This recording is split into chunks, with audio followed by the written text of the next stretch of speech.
Hello, everybody. Thank you so much for tuning in today. My name is Jesse Mayfield-Sheehan. I am coming to you live from Newton North High School in Newton, Massachusetts. Here on a beautiful question mark day for baseball, I will be giving you live coverage of today's high school baseball action between the hosting Newton North High School Tigers and the visiting Brookline High Warriors.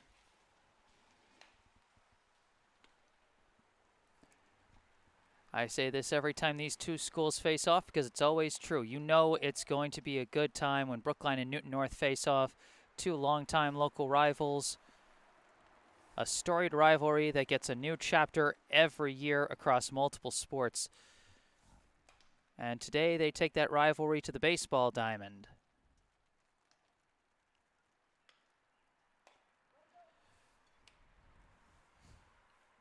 With that in mind, let's take a look at the starting lineups for our two teams today.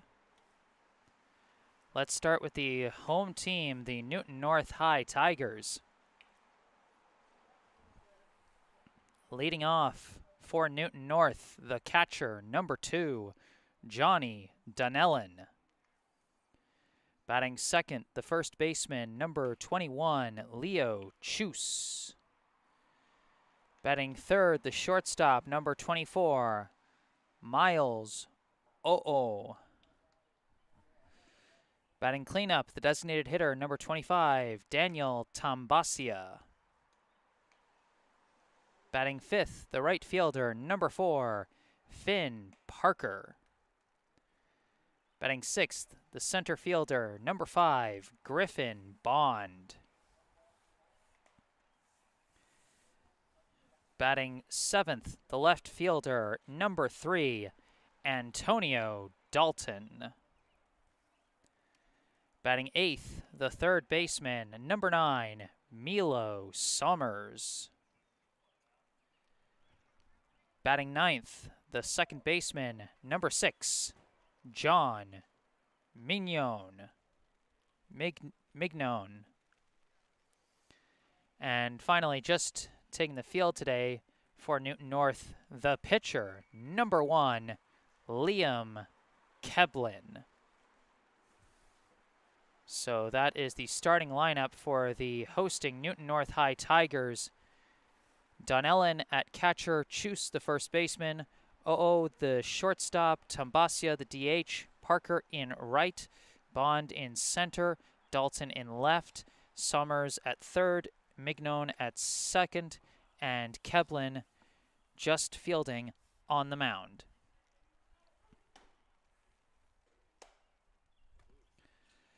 And as always, if there are any Newton North fans watching this stream and you hear me absolutely flubbing someone's name because I haven't had a chance to cover this team before, please, I encourage you to correct me in the live chat so that I can give these young student athletes the proper coverage they deserve. Because I'm looking at some of these last names, I definitely screwed up at least one of them, at very least.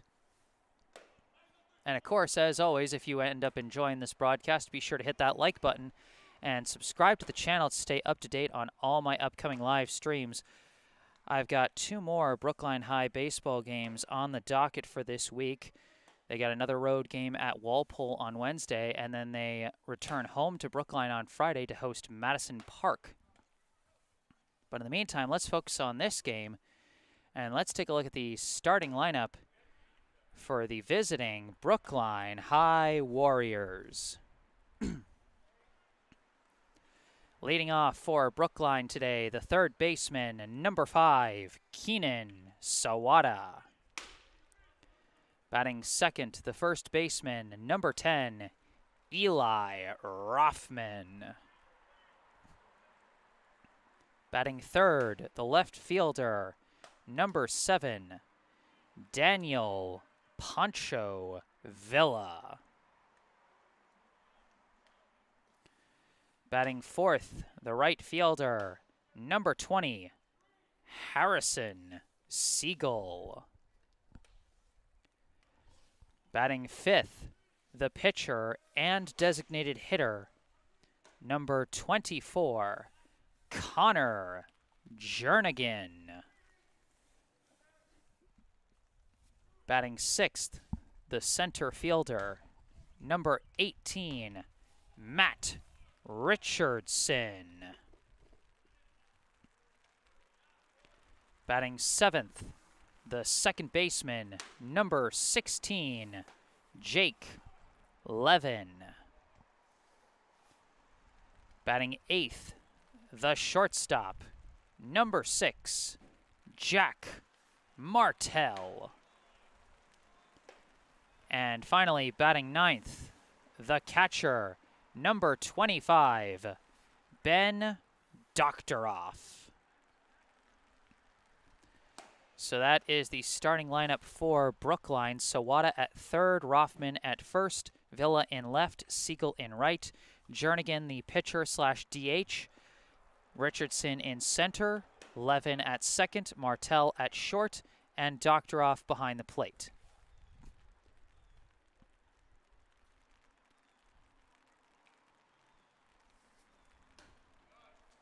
So that is the starting lineup for the two teams here today. You see Brookline is getting their round of warm-ups. We were originally slated to start around now. It's about 4:30. That was the original start time.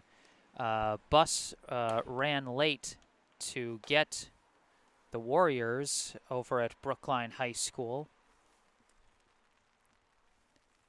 And so here they are now doing their warm-ups. Got here a little later than expected, so we have a delayed start. But hopefully we'll be able to start any minute now. Once again, I am Jesse Mayfield-Sheehan coming to you live from Newton North High School in Newton, Massachusetts to bring you live coverage of today's high school baseball game. Not sure if you can see it on your screen or if you can hear it through my microphone, but we do have a drizzle out here in Newton today. Rain so far not hard enough to call it quits on the game. Currently I am enjoying some cover from a covered parking lot that's over here on the third base side of the field. I've also got my umbrella out to protect against anything that manages to blow in here.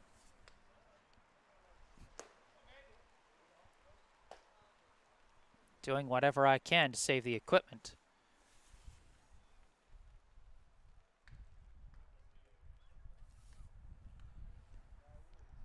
Nothing in the live chat as of yet, but once again, if I'm mispronouncing any names, if anything is I'm saying is inaccurate, if there are any technical problems that you notice but I don't notice, like if the audio sounds weird coming out of my mic, or if something goes wonky with the video that maybe I can't see, doesn't hurt to let me know in the live chat. In fact, it really can only help to let me know that in the live chat. And of course, if there's anything else you want to say, you simply want to say go Warriors or go Tigers, whoever you're rooting for. Or if you want to root for your favorite player or shout them out after a nice play or anything. Basically whatever it is you want to say, feel free to say it in the live chat.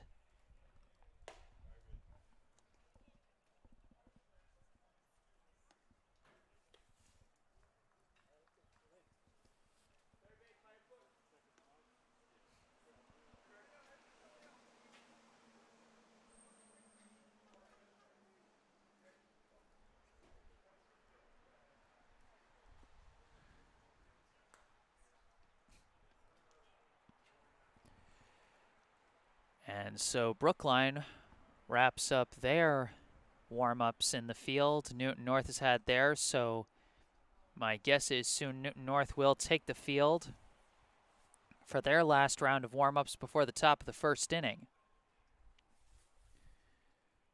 Once again, for any of you who missed the starting lineups that I gave during pregame,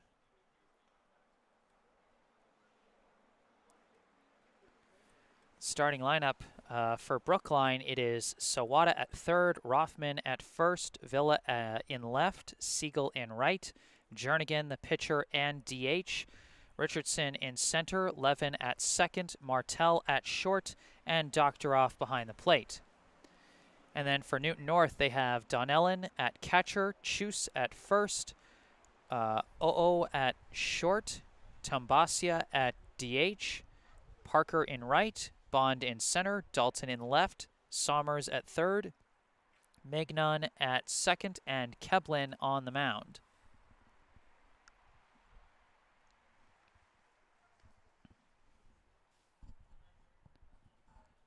And once again, if there are any Newton North fans on this watching this stream, if I'm flubbing any of those names, which I'm sure I'm flubbing at least one, feel free to let me know in the live chat so I can get things accurately.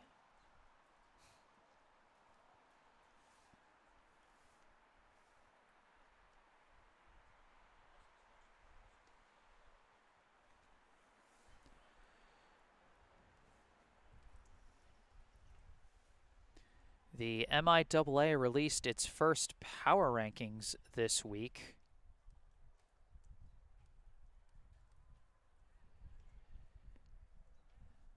A few days ago, back on the 29th, so technically not this week, it's the start of the week, but you know what I mean. Both Brookline and Newton North, well actually, mostly Brookline coming in on the lower end, ranked 52nd.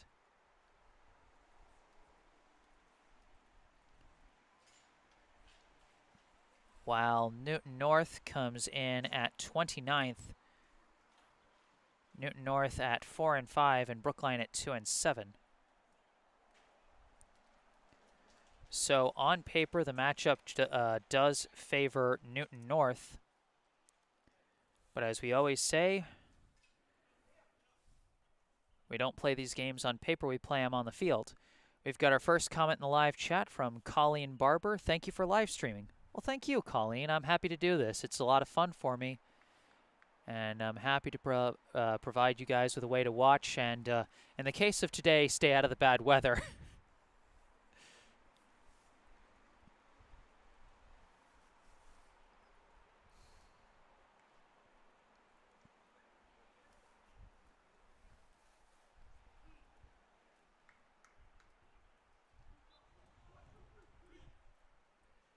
Newton North breaks their huddle and their fielders go out onto the diamond.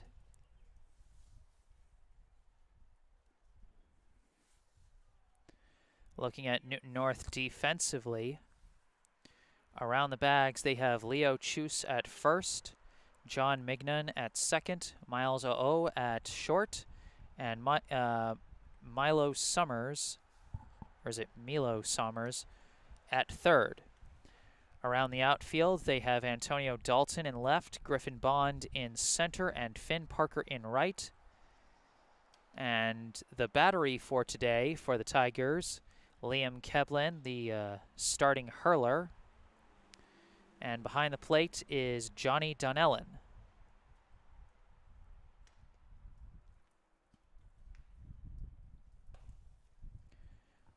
Brookline getting ready to send their first three hitters out to the box to face Keblin. That'll be Keenan Sawada, Eli Rothman, and Daniel Villa.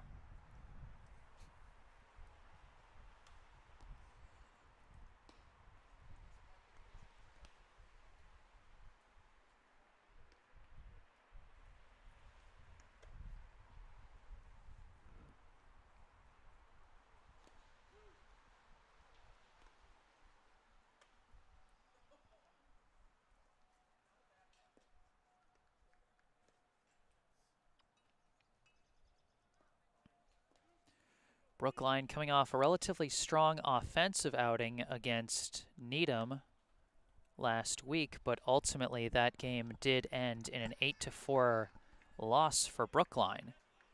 They're just hoping that they can put it all together, offense and defense, here against Newton North today.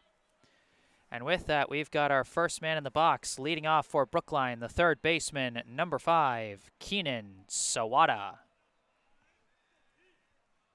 First pitch from Keblin is sliced foul, right over here towards the stands, but hits a fence in front of us. That'll be strike 1 to Sawada.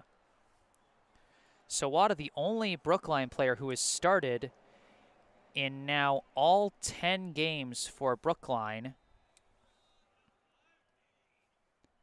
as Keblin gives him the 0-1, and it's in there for strike 2. Make that an 0-2 count. Through the first 9 games, Sawada batting 6 for 27 with a team-leading 6 walks, a team-leading 3 steals, a team-leading 6 runs scored, and adding in 2 RBI. 0-2 pitch misses outside for ball 1.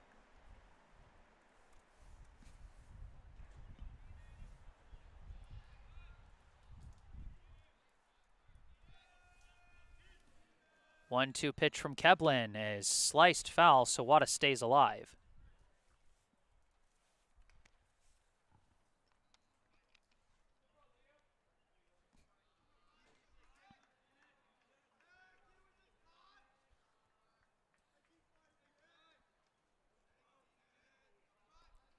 One-two pitch again. He reaches low, hits a dribbler over to third, fielded at third, and thrown to first for out number 1.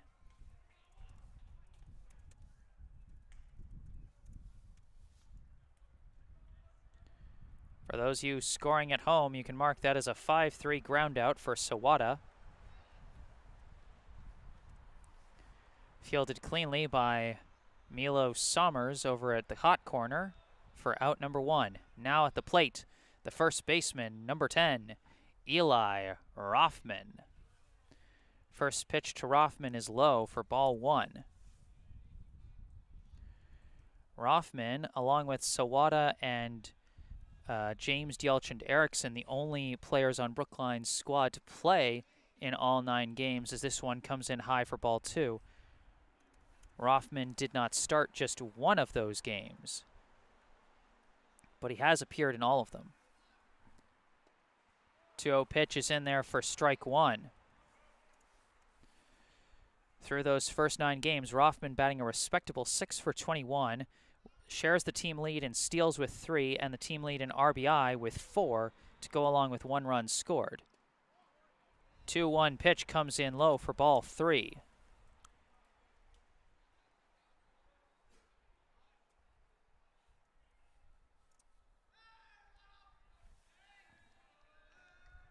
Three-one pitch from Keblin in there for strike 2.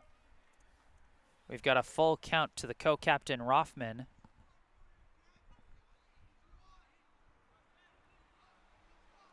A senior co-captain this year along with Jack Martell.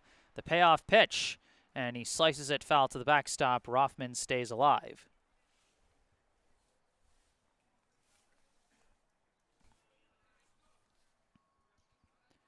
Count remains full, 1 out here in the top of the first inning.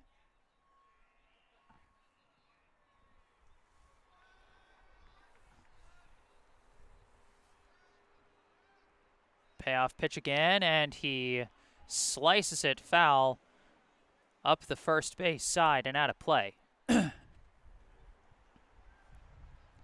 Rothman stays alive at a full count.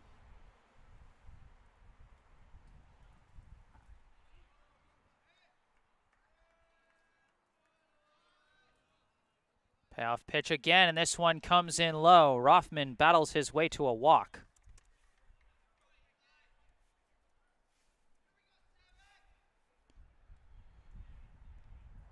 For Rothman, I think that's actually his first walk of the season.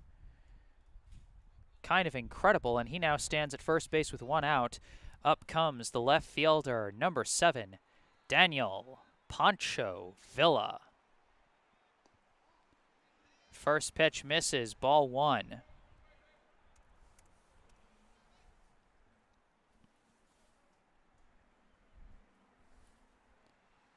Keblin checks on Rothman over at first. 1-0 pitch. Villa makes good contact, gets over the second baseman and into center field. First and second now after the clean single to center by Daniel Villa.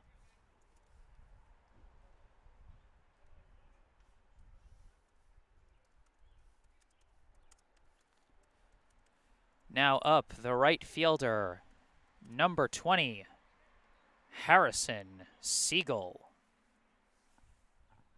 Runners at first and second now with one out. Cleanup hitter at the plate. First pitch is sliced to the backstop for strike one. Siegel is definitely the guy Brookline wants up in this kind of situation. In 8 games and 7 starts, he leads the team with 9 hits, going 9 for 23 with a double, 2 walks, and a team-high 4 RBI, sharing that lead with Rothman and the guy on deck, Connor Jernigan. 0-1 is currently the count. Rothman at second, Villa at first. Keblin checks the lead runner, checks again. Now the pitch, and did he swing?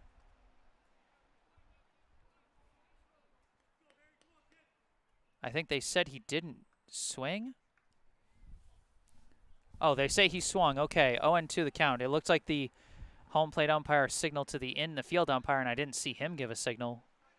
0-2 the count. The pitch. That hit him. Catches a piece of the arm, and that's going to send Siegel to first on the hit by pitch. Bases now loaded for Brookline. A big opportunity to get out to an early lead here in the top of the first. As now up to the plate, the pitcher and designated hitter, number 24, Connor Jernigan. First pitch skips away from the catcher, and the runners all decide to hold.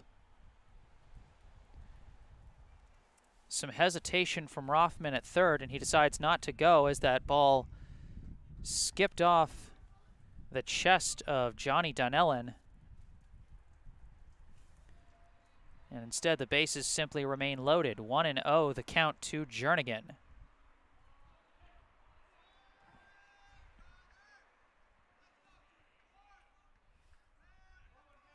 1-0 pitch. Catches the zone for strike one.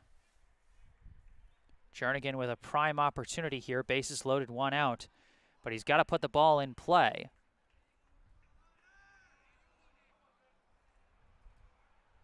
One pitch. In there for strike two.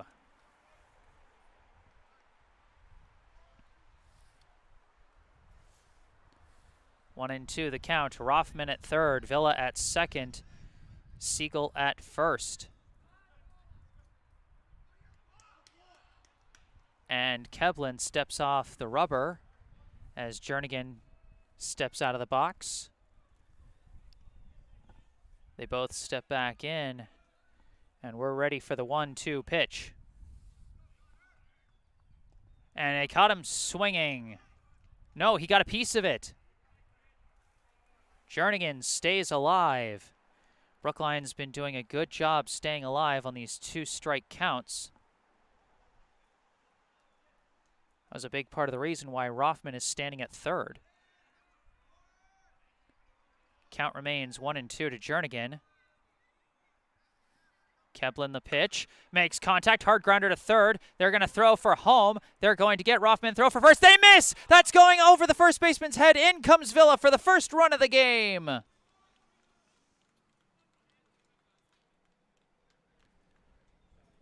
Mark that a 5-2 fielder's choice, with Villa scoring on the throwing error. That will go for the second out of the inning. But now Brookline has runners at first and third and a 1-0 lead. Now up to the plate comes the center fielder, number 18, Matt Richardson. Still a big chance to score with a runner at third, but 2 outs now.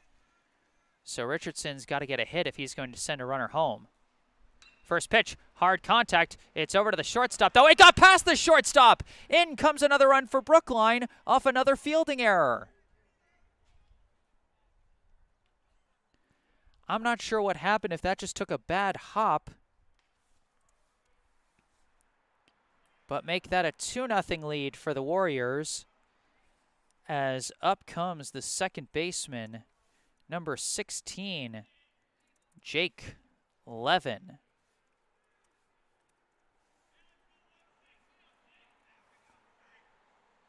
Runners at first and second, still 2 down. Brookline now a 2-0 lead. First pitch to Levin. In there for strike one. What a wild couple of sequences it's been. And that's got to be tough for Kevlin. 2 unearned runs given up in this inning. And Levin, a delayed swing, sends it foul. And that's going to be strike 2.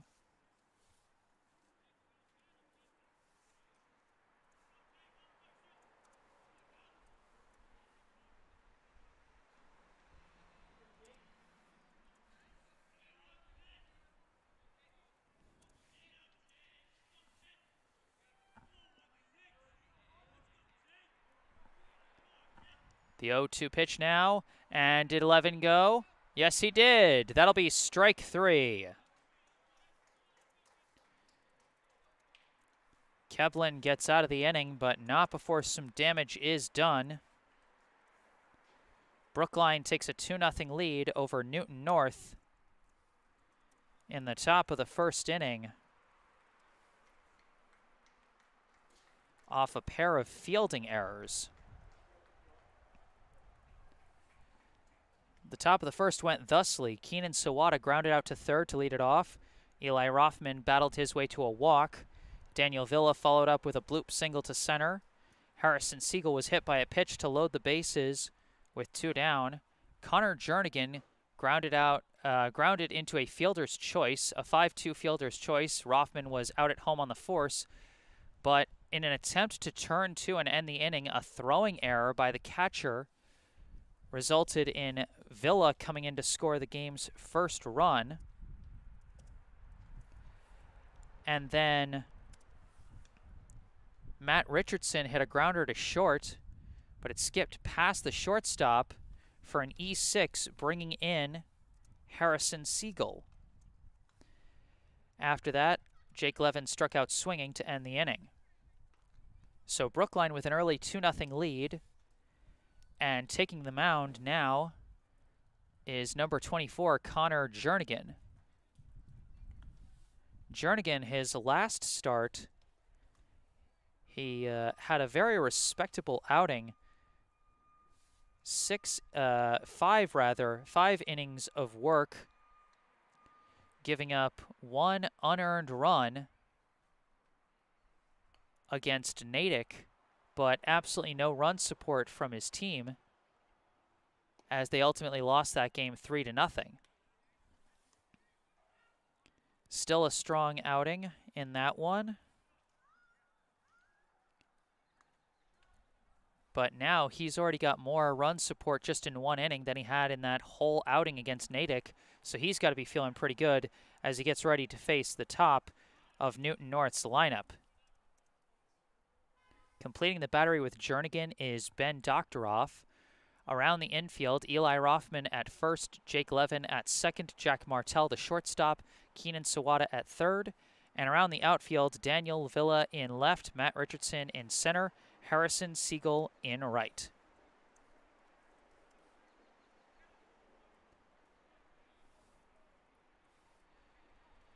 Now batting for Newton North, the catcher, number 2, Johnny Donnellan.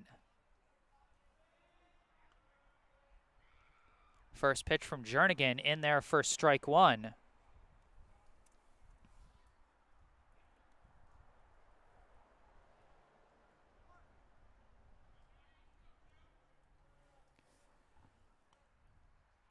The 0-1 pitch, he shows bunt, pulls back, and I think they called that ball 1. They did. 1-1, the count to Donnellan.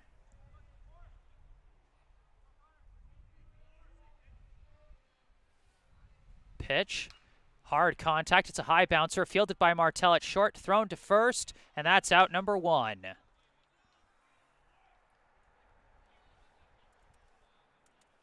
Mark that a 6-3 ground out to start the bottom of the first.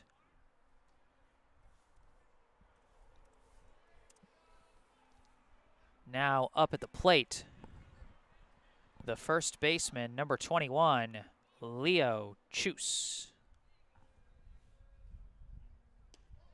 First pitch high for ball 1.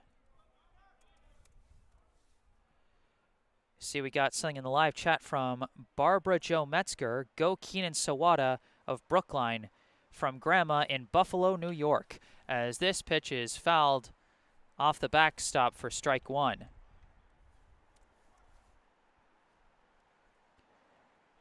And Barbara Jo, thank you so much for your comment. I always love hearing about people tuning in from all different places.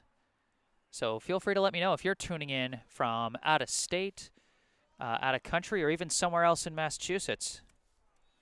Again, I encourage participation in the live chat as that pitch was high for ball 2. 2-1 the count. 2-1 pitch is in there for a strike. Jernigan, undeterred by the nearby car alarm that doesn't seem to want to stop. Boy, that's pleasant. 2-2 pitch. That one's inside, ball 3. We got a full count to Leo Chus.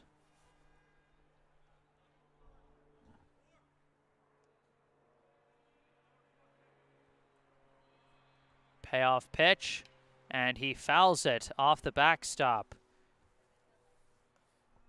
Staying alive at 3-2.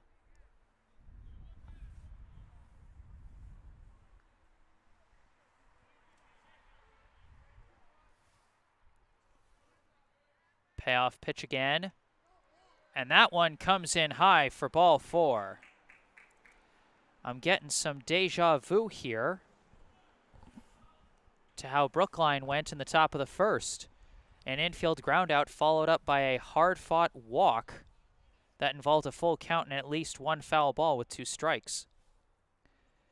Now up for Newton North, the shortstop, number 24, Miles O.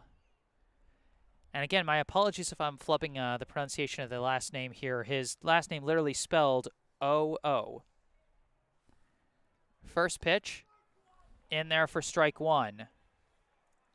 Chus leading off from first with 1 out here in the bottom of the first inning. Newton North trailing Brookline 2-0. And a throw back to first. Chus gets back safely. Jernigan keeping the base runner honest.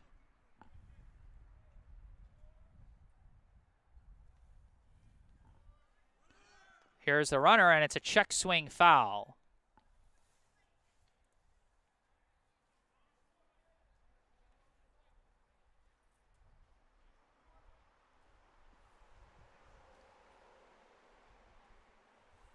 Oh, and 2 now the count after the accidental foul ball. Now the 0-2 pitch. That one comes in low for ball 1. The rain has let up here at Newton North, so I get to give my left arm a rest after holding up the umbrella. And now a 1-2 pitch. And that's a high bouncing grounder to the infield, taken by Levin, thrown to first. Got it off the skip. And did they get the tag? Oh, they're saying Levin missed the tag.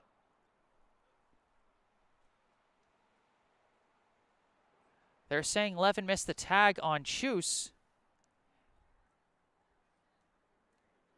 Brookline trying to argue he got the tag, but the infield ump says no, he didn't. So that'll simply be the second out of the inning.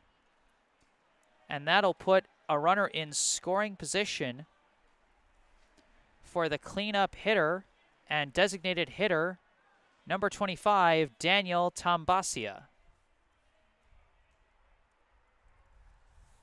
First pitch, big swing and a miss for strike 1.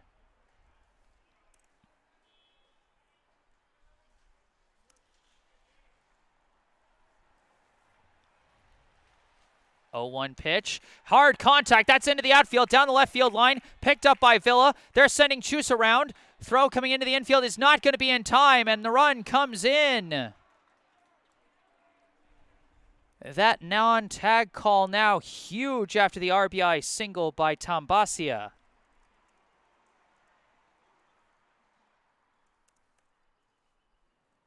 Newton North cuts the lead in half now. And with 2 down and a runner at first, up comes the right fielder, number 4, Finn Parker. First pitch in there for strike 1.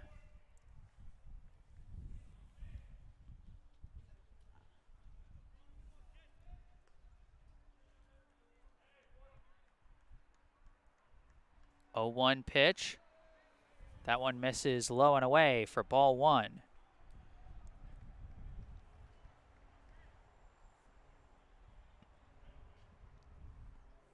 Tambasia at first. 1-1 pitch. Catches the low corner for strike 2. 2-1 the score with 2 down here in the bottom of the first inning. 1-2 the count to Parker. And the runner's already taken off. They're trying to catch him napping, and they did not. Levin definitely got that tag. Absolutely wild. They tried to pull some trickeration, but Brookline wasn't having it. Oh.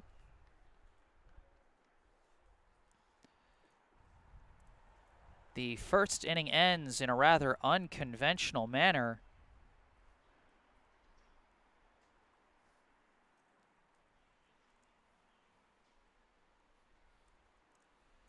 As Tambasia is caught stealing second, but not during a pitch. I've seen that kind of play before. I've seen Brookline baseball run that, particularly in summer ball a couple of times. But usually they use that as a double steal tactic to try and bait out the fielders so that a guy can go for home.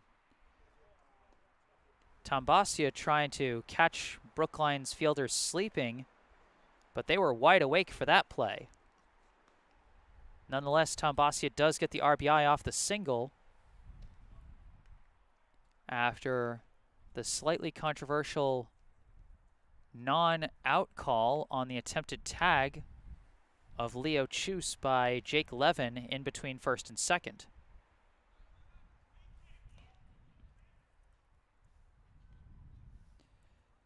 Due up, it'll be Brookline's 8, 9, and 1 hitters, Martel, Doktoroff, and Sawada. Keblin returns to the mound for his second inning of work, and up comes the Brookline shortstop, number 6, Jack Martel. First pitch, and Martel cracks the bat. He sends it out shallow right. Right fielder tracking it, and he's got it for out number 1.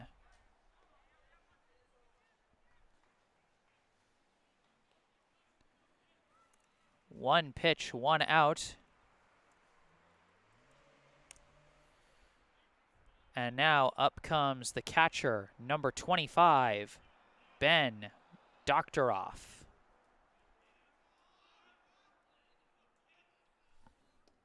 First pitch misses for ball 1. Doktoroff so far this season 0 for 6 with 4 walks and 3 runs scored. This pitch in there for strike 1. This marks his 6th appearance and his 4th start behind the plate. And that's strike 2.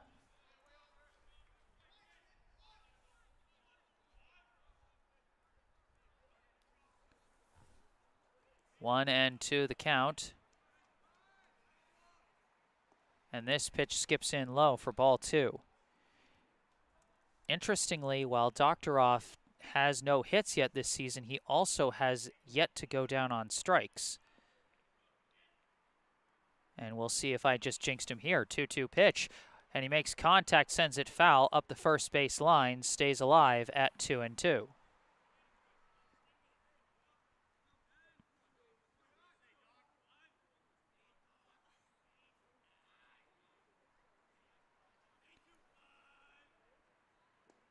And that one comes in low for ball 3.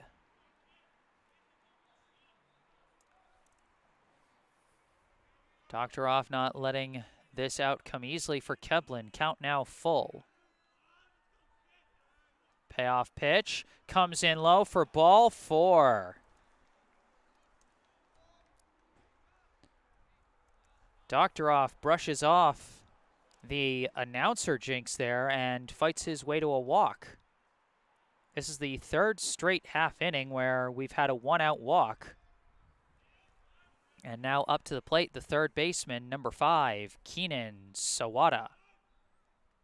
First pitch, and he slices it foul. And went off the netting for strike 1. Sawada, last inning, he led off with a ground out to third, hoping to do something a little better this time around, maybe move the runner along. 1-out runner at first. And this pitch is also sliced foul into the netting for strike 2. Sawada behind early at 0-2.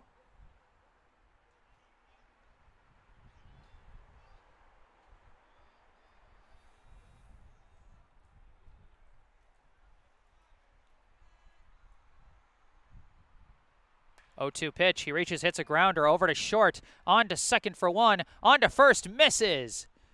Throw comes in high, and Sawada reaches on a 6-4 fielder's choice.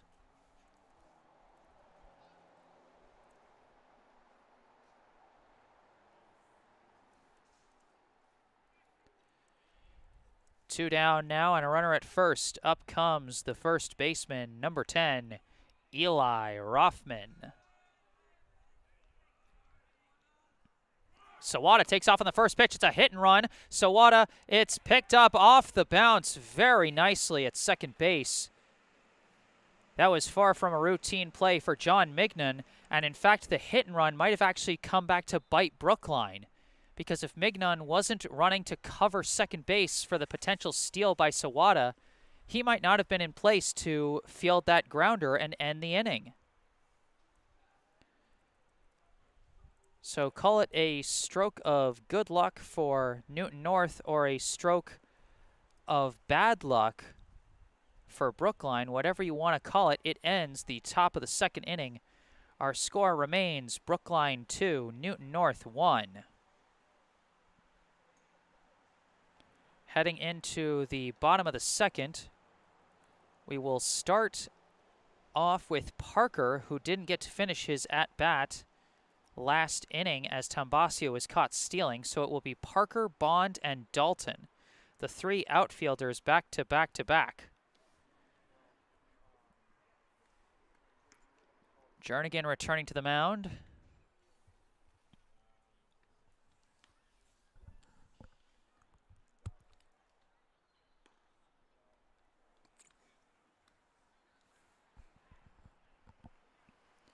Jernigan will certainly be hoping for a better result on the scoreboard this inning than last inning, as he gave up a run last inning on the 2-out RBI single by Tambasio after the controversial non-tag call the previous play.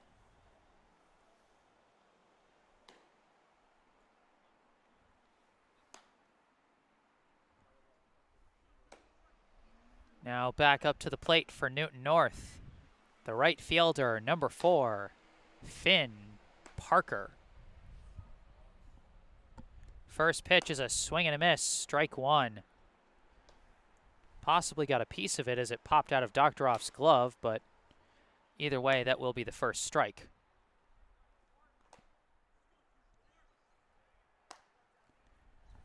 Jernigan steps off the bag. As you might be able to see, we got some action in the Newton North bullpen. as Jernigan delivers the 0-1 pitch. Another swing and a miss for Parker, strike 2. Warming up for the Tigers in the bullpen is number 12, Julian Nielsen.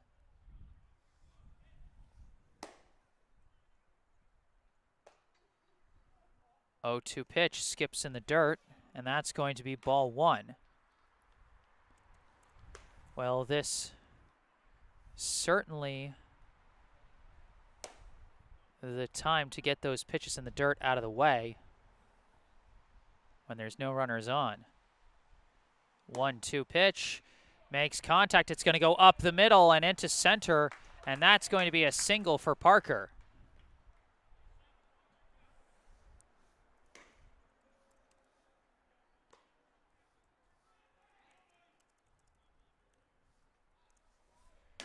Now a runner on first to start the bottom of the second for Newton North.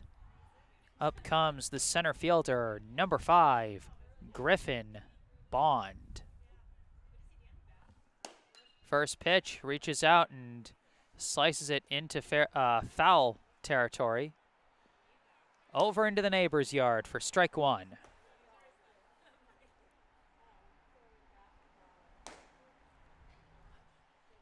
Jernigan checks on Parker at first. 0-1 pitch comes in high for ball 1. When you got a runner at first, a lot of pitchers like to defer to that high heat, give their catcher more of a fighting chance on a potential steal, as Jernigan throws back to first and Parker dives back safely.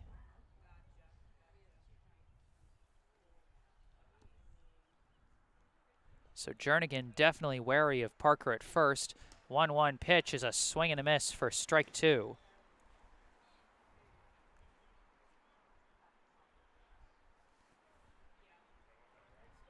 Runner at first, nobody out here in the bottom of the second. Pitch, he bloops this one into shallow right, and Siegel's tracking it and has it for out number 1. Seemed like there was some hesitation at first, but Siegel able to make up the ground easily for that can of corn. 1 out now. Up comes the left fielder, number 3, Antonio Dalton. First pitch, it's a chopper, and that's going to go through the left gap, and that's going to be another single. So the outfielders go 2 for 3 for Newton North, put runners at first and second with 1 out here. Now up, the third baseman, number 9, Milo Summers.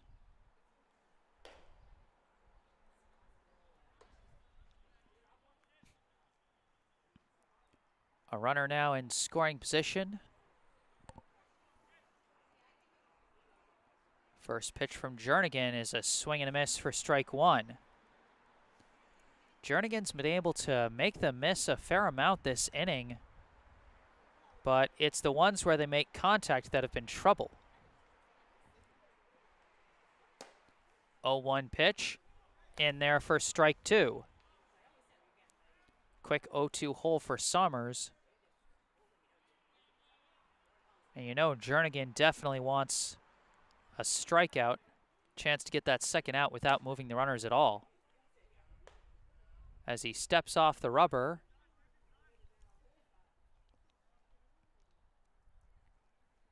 0-2 the count, 1 out. Parker at second, Dalton at first.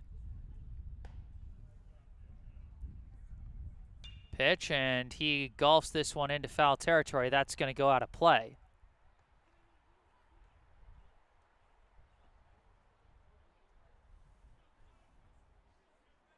And so Summers is going to stay alive at 0-2.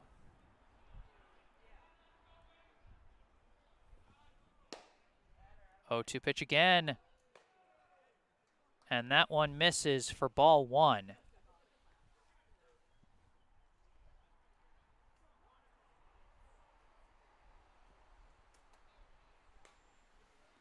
Now the 1-2, and sliced foul once again. The Newton North batters battling here in the bottom of the second.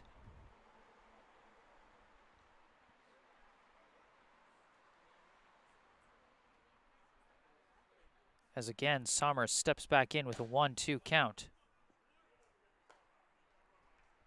This pitch comes in high for ball 2.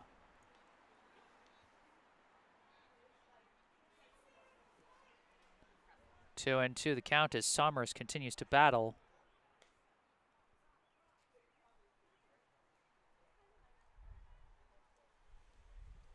And Somers steps out of the box for a second, as I guess they were tracking down either a foul ball or a ball lost from the bullpen warm-ups. I don't know.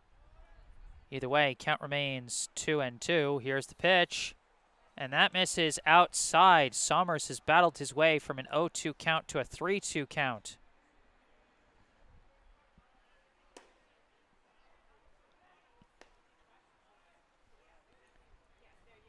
Payoff pitch.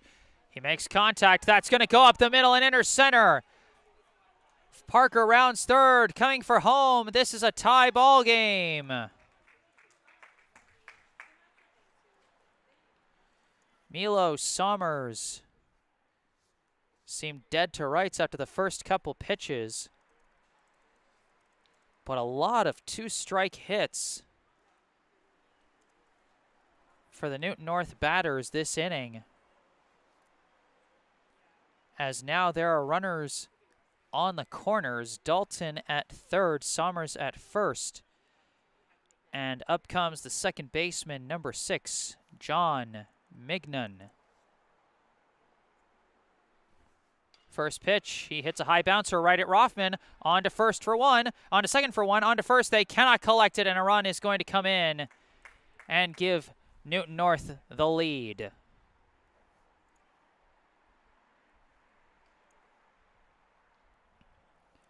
So mark that as a 3-6 fielder's choice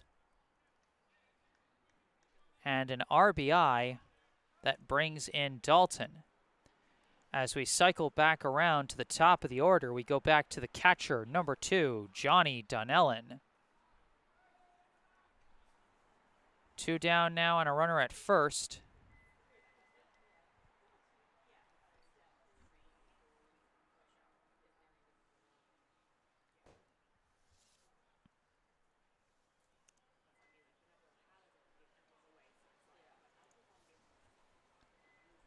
Mignon at first, and he's taking off.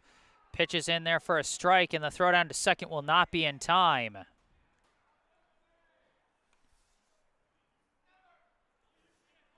An 0-1 count now to Donnellan, who now has a runner in scoring position.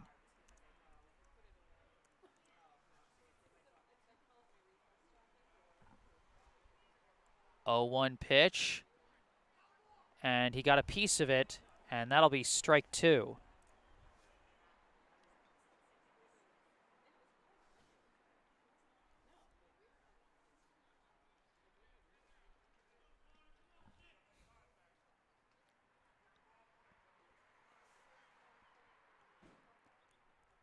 This one's in the dirt and skipping away, and this is going to send Mignon over to third.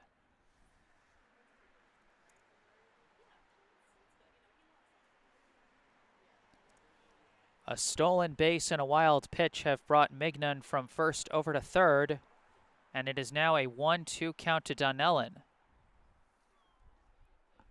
These 2 strike counts have been killing Jernigan all inning.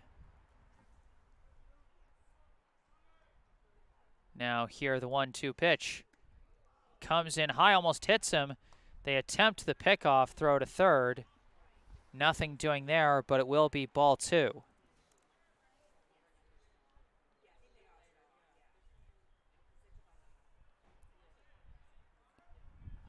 Two and two, 2 down, runner at third. Pitch makes contact. It's a grounder over to short, fielded by Martell, thrown to first in time for the third out of the inning.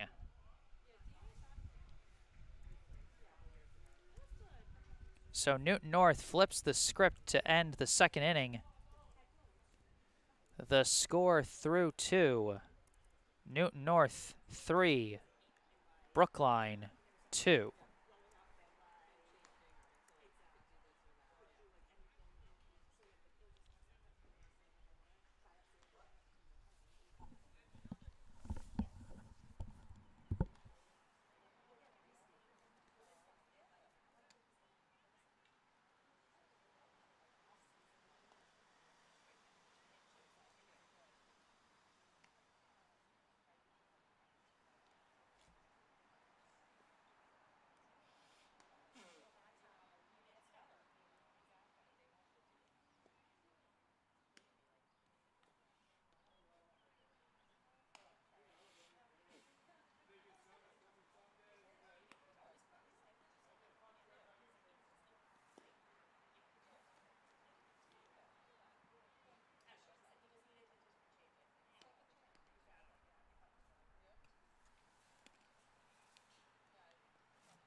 Now we get ready to start the top of the third inning here.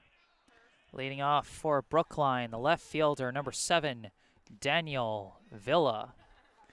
First pitch misses, ball 1. It's the 3, 4, 5 hitters due up for Brookline here in the top of the third. Villa, Siegel, and Jernigan.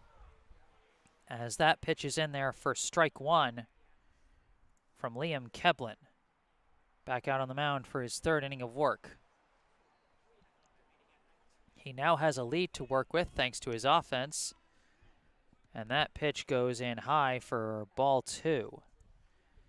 Villa, his last time up, he got a single to center. Later came in to score on an E2. That one's in there for strike 2.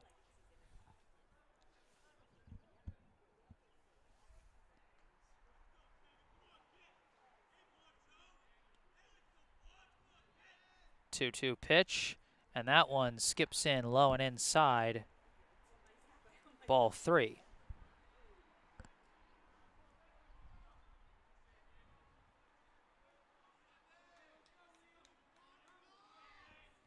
Full count now to Villa.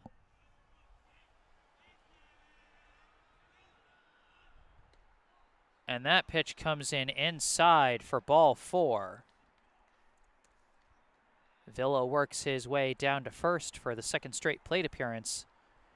And now coming to the plate, the right fielder, number 20, Harrison Siegel. Siegel, his last time up, reached on a hit by pitch and later scored on an E6. First pitch skips in the dirt for ball 1.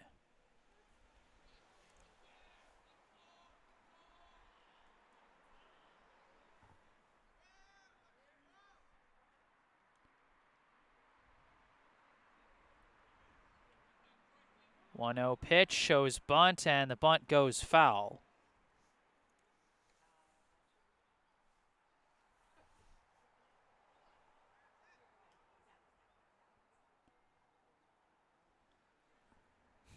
One and one now the count.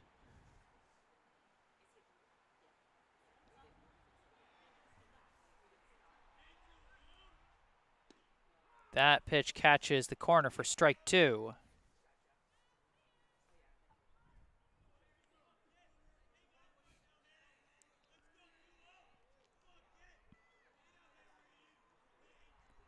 One and two the count. And a swing in the dirt for strike 3. And because there's a runner at first, he doesn't get a chance to try and run that one. That's going to be out number 1.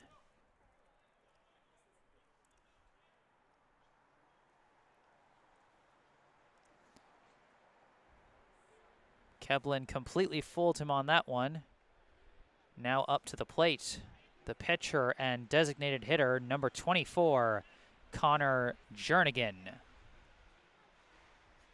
A check on Villa at first,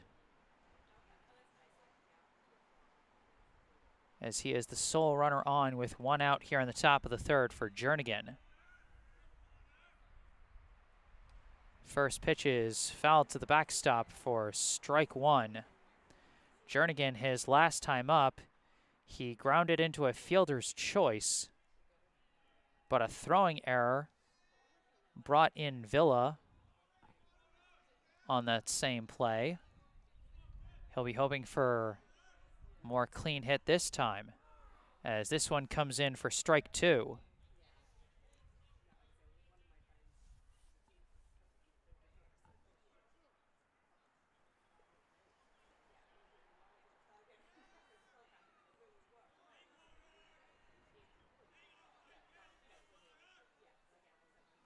Oh, 2 count, and that one comes in low for a ball and gets away from the catcher as Villa easily takes second.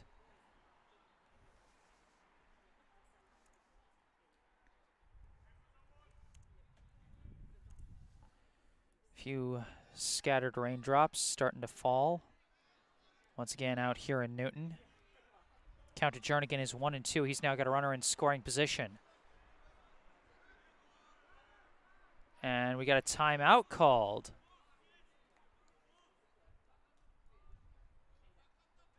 Keblin was mid windup there when the timeout was called.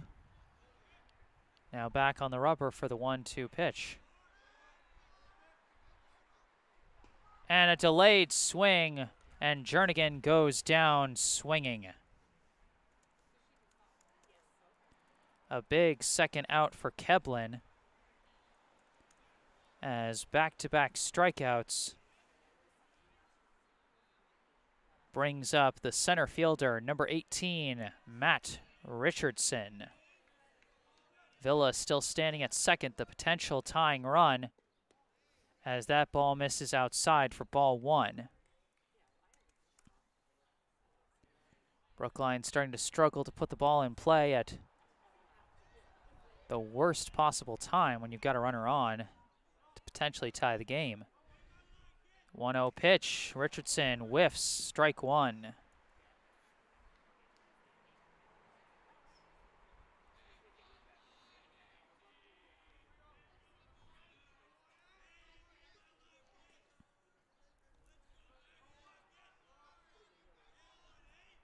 One pitch, misses outside for ball 2. Richardson, his last time up, he reached on an E6. He'd like to reach base again by any means here with 2 out. 2-1 the count. And that one's in there for strike 2.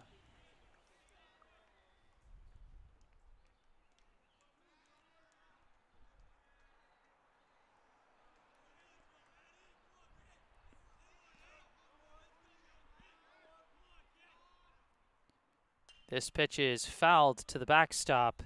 Richardson stays alive at 2-2.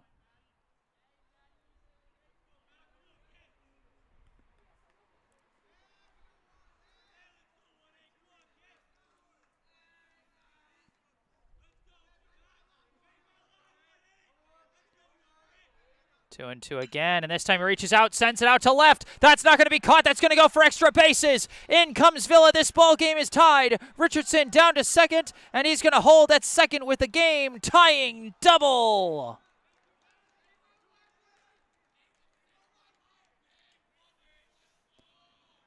A perfect pull hit by Matt Richardson.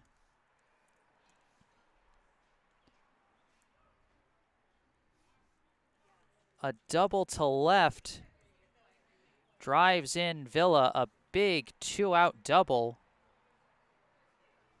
And believe it or not, that was Matt Richardson's first hit of the season. What perfect timing. And it looks like that's going to be the end of the day on the mound for Keblin, as he goes 2 2/3 innings. Excuse me. He goes 2 2/3 innings, gives up 3 runs, only 1 of them earned. And now coming to the mound for Newton North will be number 12, Julian Nielsen.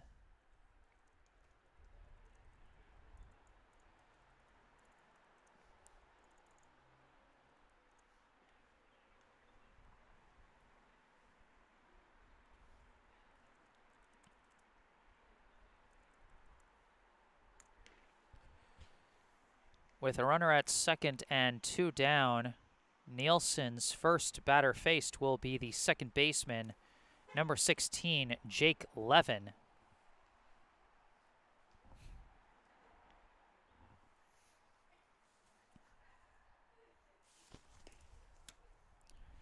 Starting to sprinkle a bit out here at Newton North High School, where we are experiencing yet another hard-fought contest between these two longtime rivals, Brookline and Newton North. Those of you who have been following my streams, you've been treated to plenty of fantastic matchups between these two schools across several sports.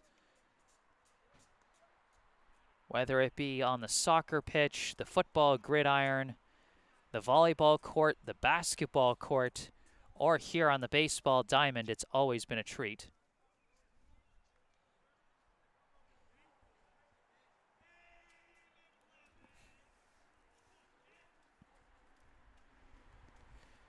Now with 2 down and a runner at second with a new pitcher on the mound, up comes the second baseman, number 16, Jake Levin.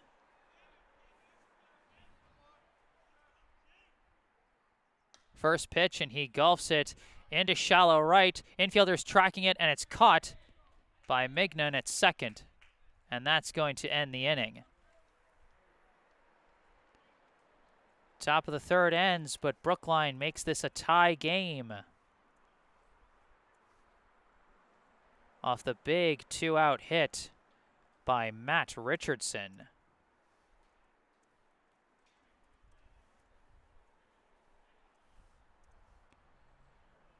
We head into the bottom of the third, and it'll be the 2-3-4 hitters due up for Newton North. Chus, Oo, and Tambasia.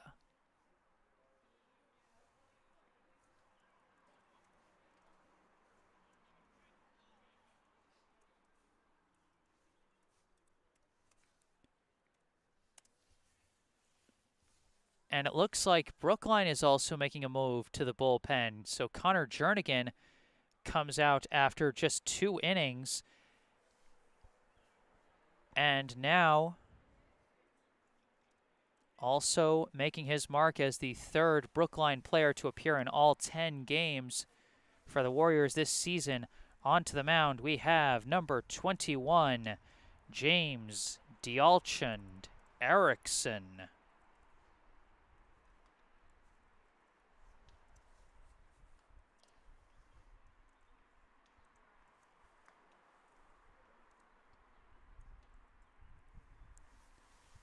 So neither starting pitcher is going to get a decision here today, as they both leave the mound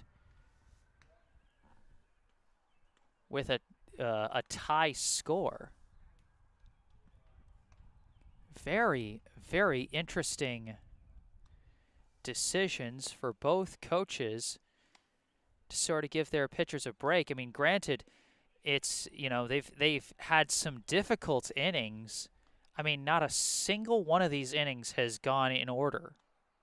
Like, this has not been a boring game. But at the same time, the floodgates haven't exactly opened on either team so far. So it's interesting to see both starting pitchers yanked here in a 3-3 ball game.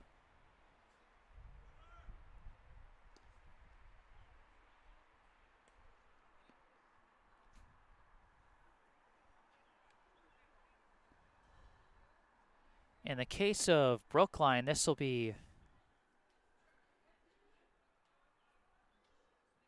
very interesting, as the only hitter that got to face Jernigan more than once was Johnny Donnellan, who grounded out to end the second inning. You know, so only one hitter got a second time through the order.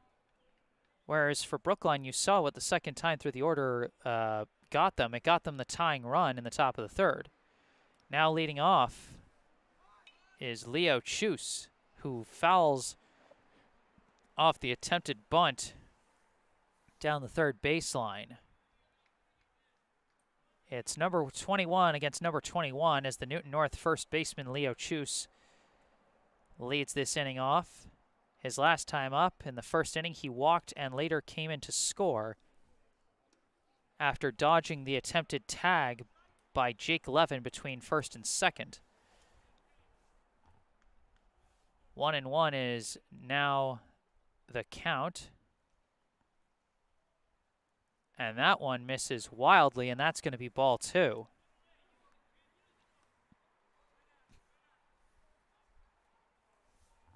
2-1 the count to Chus.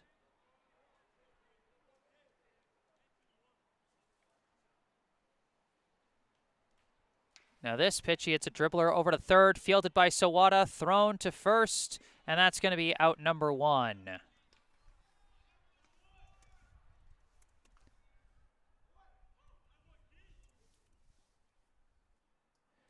You know, despite the wet conditions, both infields have done a pretty good job at fielding the grounders sent their way.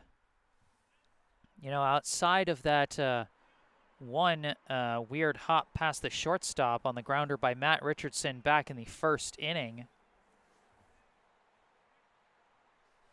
everything's been fielded pretty well, as this first pitch misses for ball 1. At the plate for Newton North, the shortstop, number 24, Miles O'o. Hard grounder here. It's over to Martell, fielded cleanly, thrown to first, scooped off the ground by Rothman for out number 2.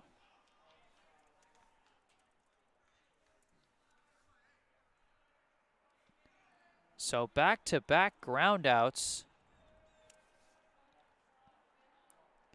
And Dialchin Derrickson's got to be riding pretty high to start this inning, as now up comes the designated hitter, number 25, Daniel Tambasia.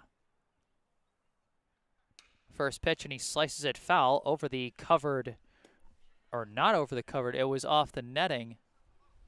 I thought it was going to go onto the roof of the parking lot over here, but instead the net catches that one, and it's a simple 0-1 count.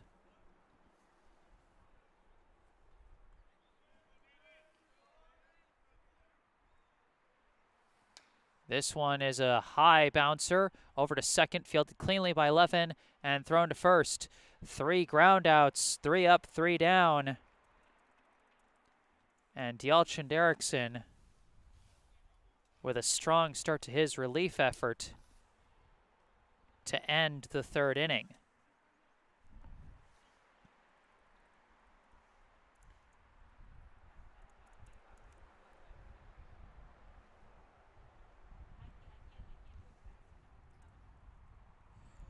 Through 3, we have a tie ball game. Brookline 3, Newton North 3. As we get ready for the top of the 4th inning. For Brookline, it'll be the 8-9-1 hitters, Martell, Doctoroff, and Sawada. And for the first time, these Brookline hitters will be facing the new pitcher for Newton North, number 12, Julian Nielsen, who came in to relieve Keblin after the 2-out double by Matt Richardson drove in Villa for the tying run.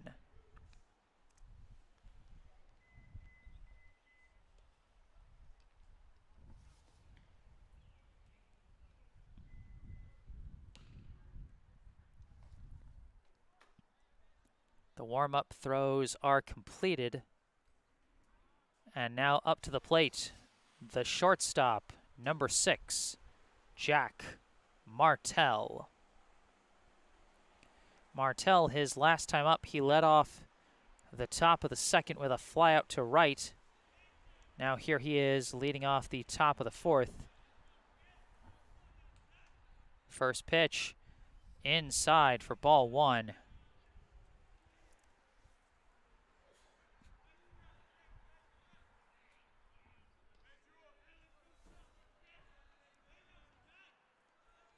Now the 1-0. That one comes in low for ball 2.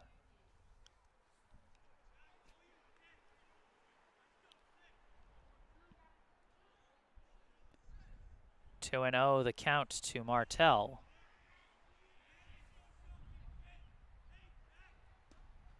That pitch catches the corner for strike 1.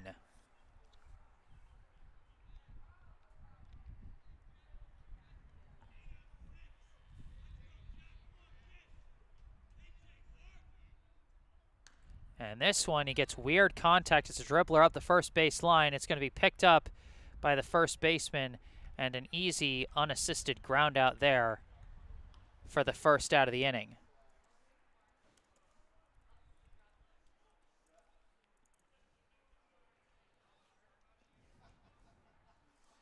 Now up, the catcher, number 25, Ben Doktoroff. That one's in there for strike 1. Last time up, Doktoroff fought his way to a walk. And this one he fouls to the netting for a quick 0-2 count.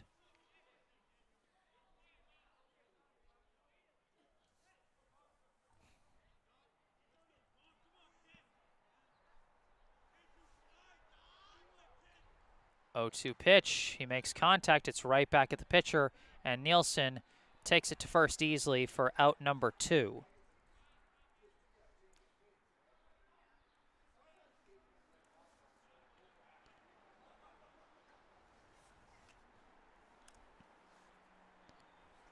Now at the plate with 2 down, the third baseman, number 5, Keenan Sawada. That first ball misses outside, 1-0.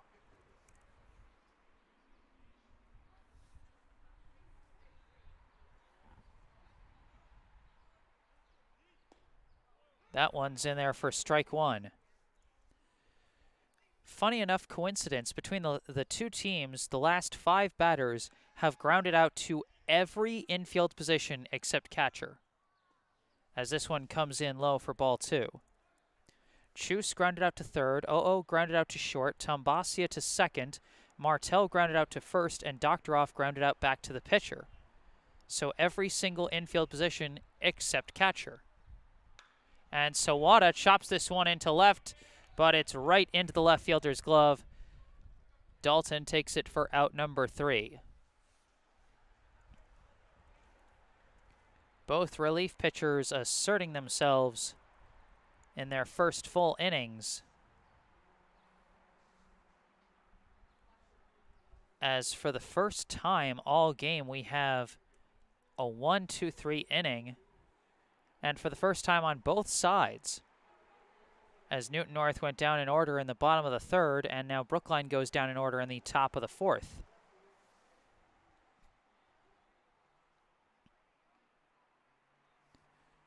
Now as we get ready for the bottom of the 4th, it'll be the 5, 6, 7 hitters, Parker, Bond, and Dalton.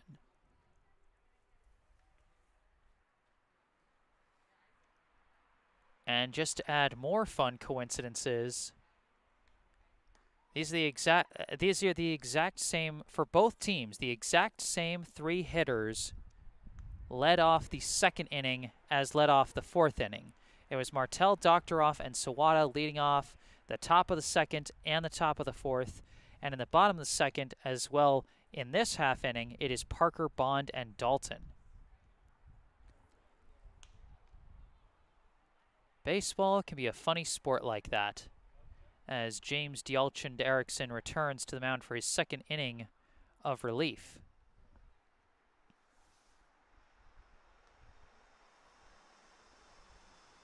Parker, Bond, and Dalton were able to do some damage their last time up. Parker and Dalton each got a single and would later come in to score, as Newton North at the time took a 3-2 lead over Brookline back in the bottom of the second inning. This game now tied at 3 apiece here in the bottom of the fourth.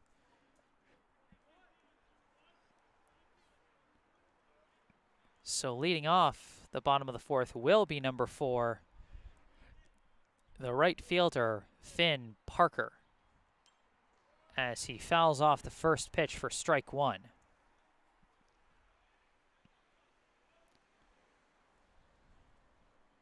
Parker, his last time up, he sent a grounder up the middle for a single, as this one misses well outside for ball 1. And once again, a good time to get that kind of pitch out of your system when there's no runners on.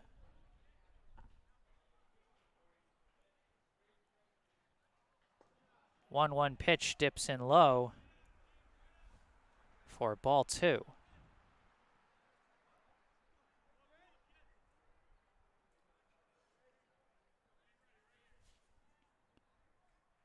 This pitch, it's a hard grounder up the middle, this time fielded by Martell, thrown to first, and that's out number 1. This grounder just a little slower with a slightly higher trajectory, and it allowed Martell to chase it down to almost the exact spot it went past him back in the second, and he gets the 6-3 out for out number 1. Now at the plate, the center fielder, number 5, Griffin Bond. Showing bunt, pulls back for strike 1. Bond, his last time up, he flew out to right, hoping for some better fortunes here in the fourth inning. This one comes in high for ball 1.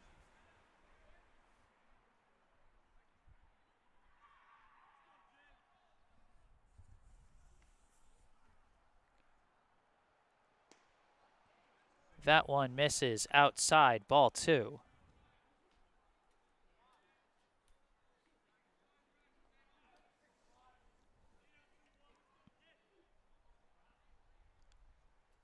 Two one pitch, and this one is sliced high. Is it going to stay in play? No, it isn't. Foul ball for strike 2.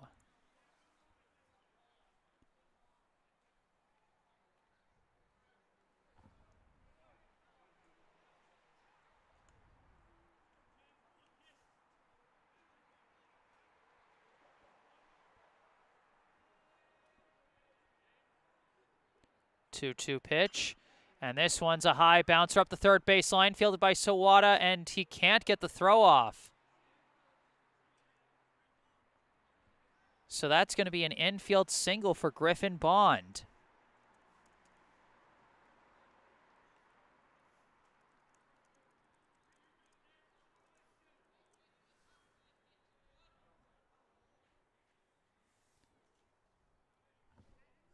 So now a runner at first with 1 down. Up comes the left fielder, number 3, Antonio Dalton.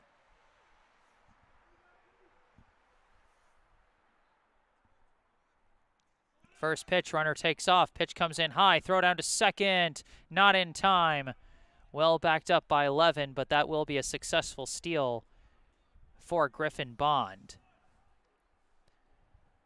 The pitch itself missed for ball 1.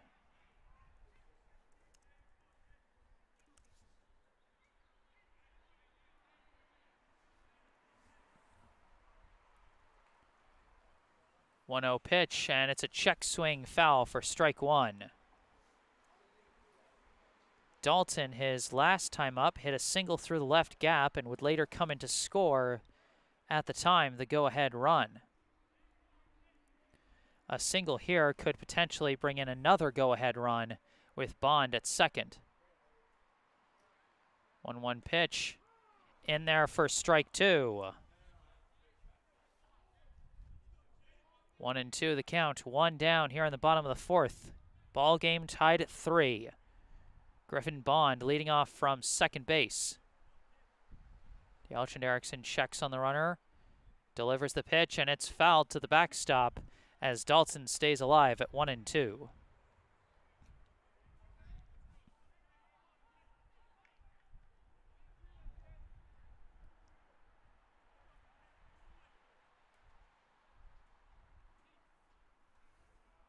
One-two pitch again.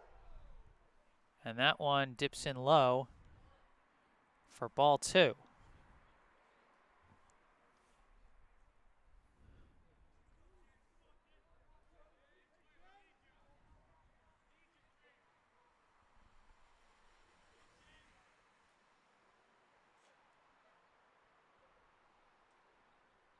Two-two pitch comes in low. It's covered well by Doctoroff, but that will be ball 3.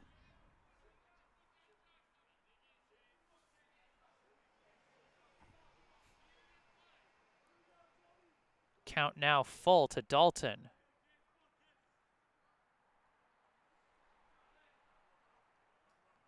Payoff pitch. Good contact. This one's going deep out to the outfield. Richardson on his horse. Got the catch. Runner tags and runs down to third. And so Bond advances to third. But a great catch out in center field by Matt Richardson potentially saves a run, as that was out number 2.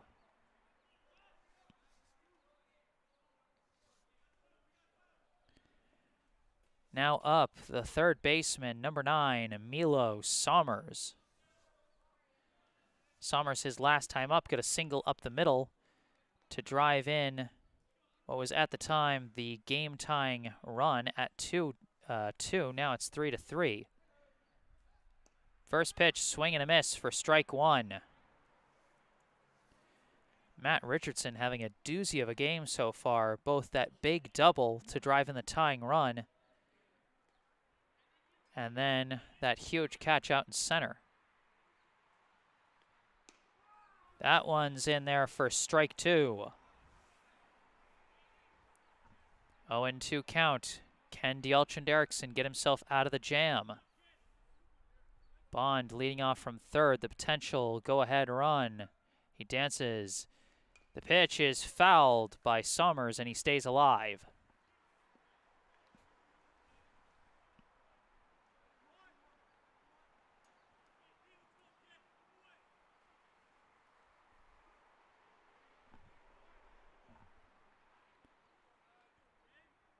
Bond again dancing off from third. 0-2 pitch again. Misses outside. Ball 1.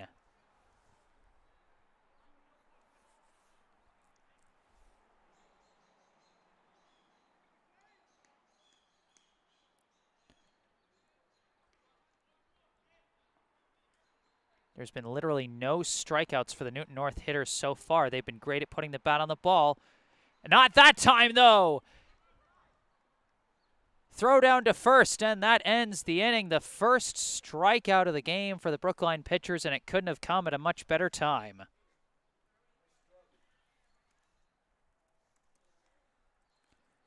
We are through 4 here at Newton North High School. The score all tied at 3 apiece. As we head into this 4th intermission, I'd like to take a moment to spotlight a local charity, the Brookline Community Foundation.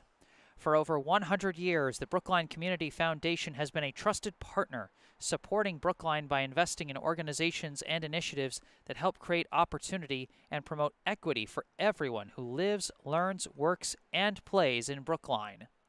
Among the foundation's many grant programs is the BCF Scholarship Fund for Brookline High School, which provides graduating BHS students with scholarships to help fund post-secondary education.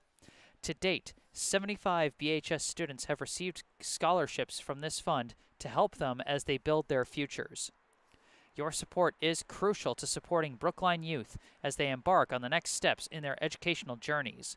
Visit brooklinecommunity.org to learn more about the BCF Scholarship Fund for Brookline High School and how you can make a difference right here in Brookline.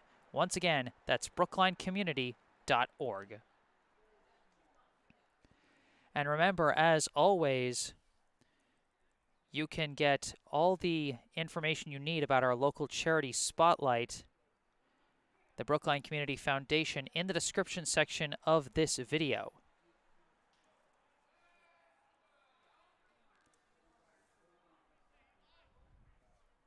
We head to the top of the fifth inning, all tied. It'll be the 2-3-4 hitters for Brookline facing off against Nielsen as he returns to the mound for another inning of relief work. Leading off for Brookline, the first baseman, number 10, Eli Rothman. First pitch comes in high for ball one. Rothman, his last time up, he grounded into a rather unlucky fielder's choice on an attempted hit and run that ended the top of the second as he takes strike one there. Of course, he got a walk his first time up in the first inning and was later thrown out at home on a fielder's choice. That one misses for ball two.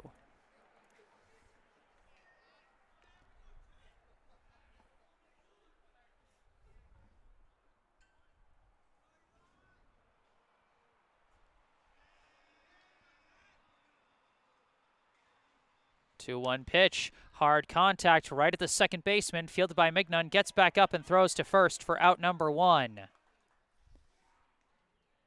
Mignon's been having a very strong fielding day for the Tigers here today, and that's out number one on the 4-3 groundout.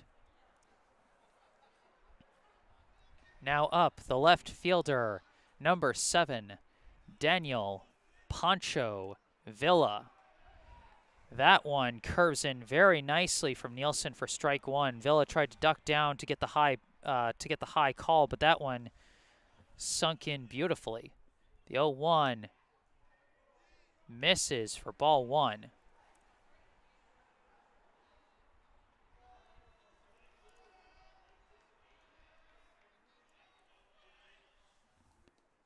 Now the 1-1 pitch misses for ball two.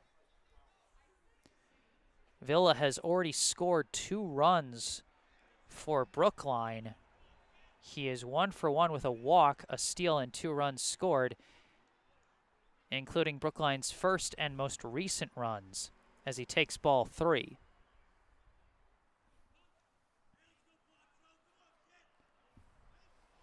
Now here in the fifth, he's hoping to get on once again to potentially threaten with the go-ahead run. 3-1 pitch in there for strike 2. Nielsen's not going to give him a free pass that easily.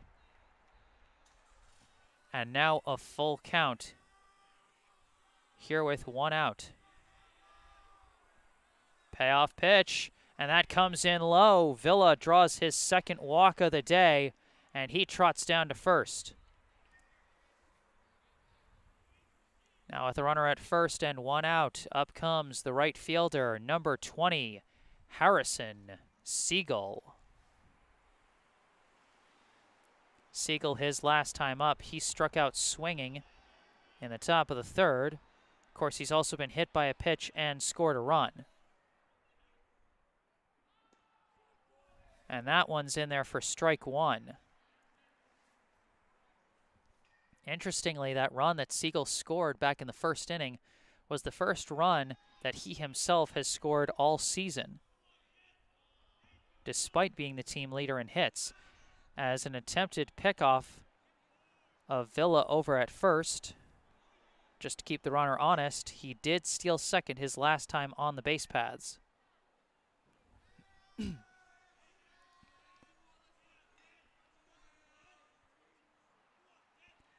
0-1 pitch comes in low for ball one.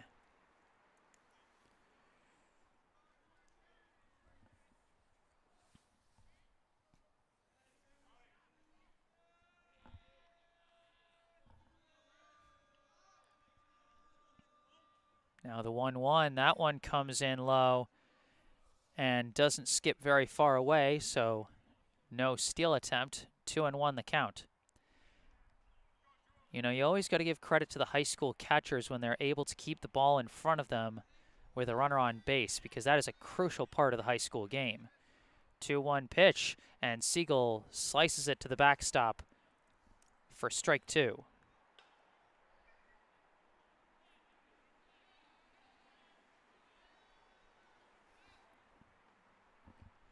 Two and two the count. One out, runner at first. The pitch, runner takes off, swing and a miss, strike three, throw down to second. They got him, the double play.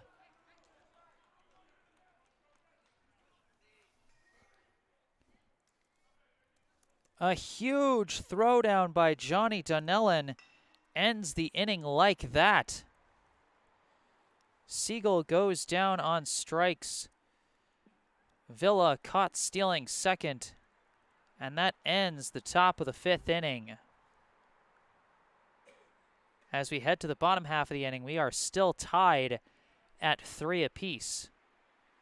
Due up for Newton North will be the 9-1-2 hitters, Mignon, Donnellan, and Chuse.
James Dielchand Erickson returning to the mound for Brookline.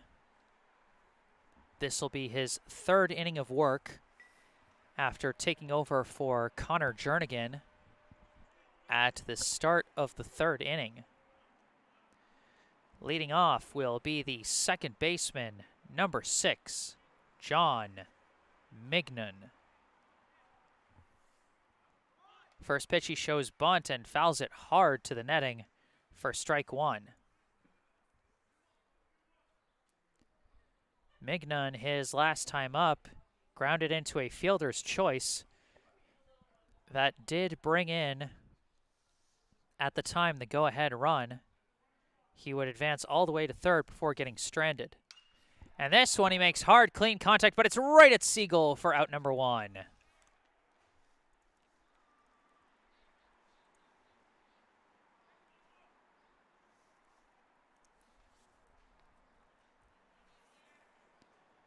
Now with one out, we cycle back around to the top of the order for the catcher, number 2, Johnny Donnellan.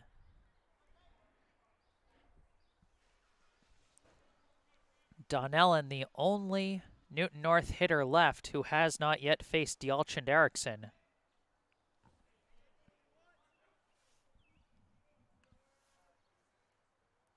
First pitch. That misses for ball one. Donnellan, his last time up, he grounded out to short to end the bottom of the second inning.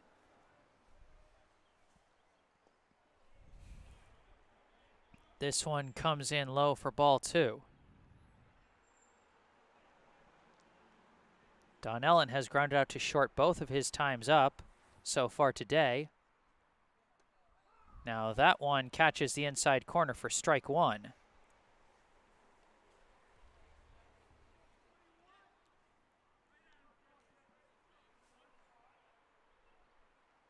2-1 pitch. Hits a foul ball, and that one goes over the roof of the parking lot. I think that made about everybody seated or standing along here along the third baseline made their hearts skip just a little bit. But a harmless strike 2, as now he makes light contact over to second, fielded by Levin, thrown to first, and that's out number 2.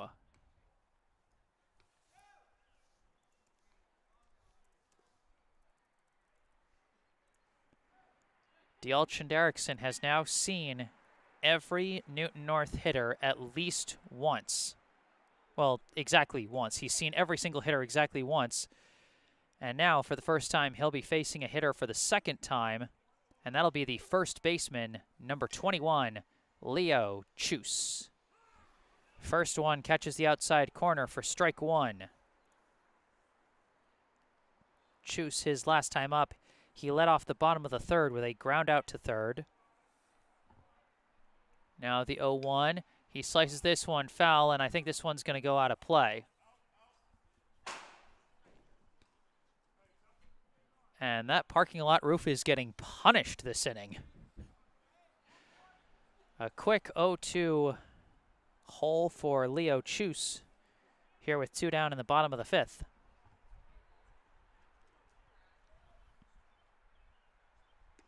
This one misses high and outside for ball 1.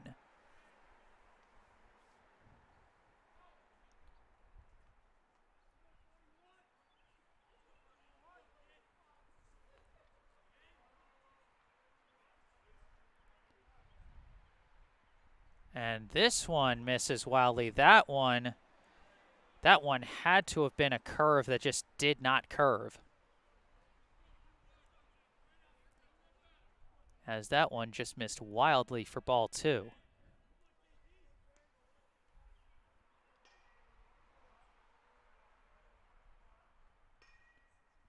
Now the 2-2 pitch is golfed out to left. It's being tracked. It's going to drop fair. Villa's going to have to track that one down, and this one's going to go for extra bases. A 2-out double for Leo Chus. And that immediately puts the go-ahead run in scoring position. Now up comes the shortstop, number 24, Miles O.O.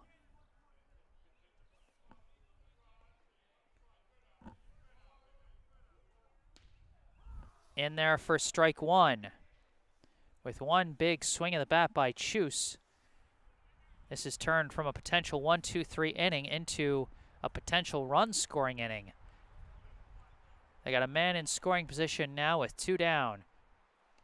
That pitch is high for ball 1. Miles O.O., his last time up, he grounded out to short.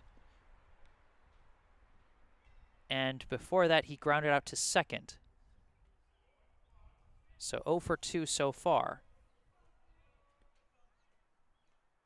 And this one is sliced foul, and that's going to go out of play.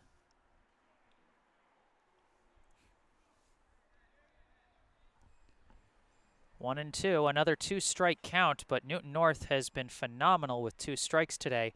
Only 1 strikeout so far.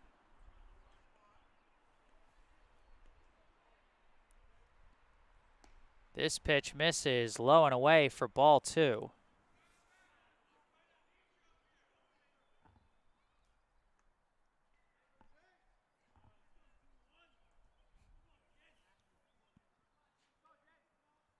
D'Alchin Derrickson checks the runner. 2-2 pitch.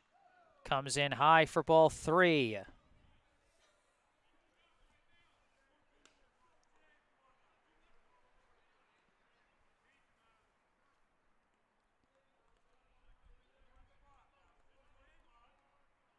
Payoff pitch. Makes contact and fouls it. Uh-oh, stays alive.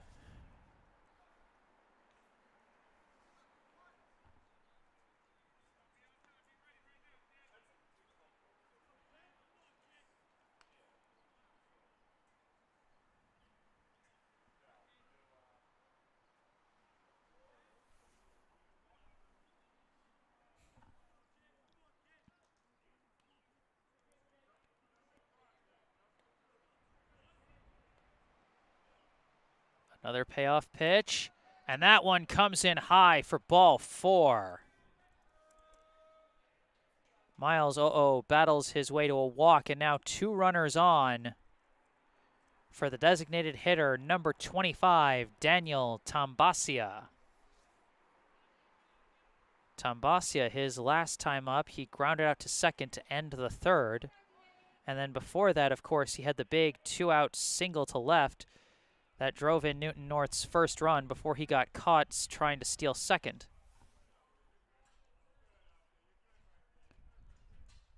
Pitch is fouled for strike 1. They've got Chuse at second, at first, and 2 down here in the bottom of the 5th inning of this tie ball game.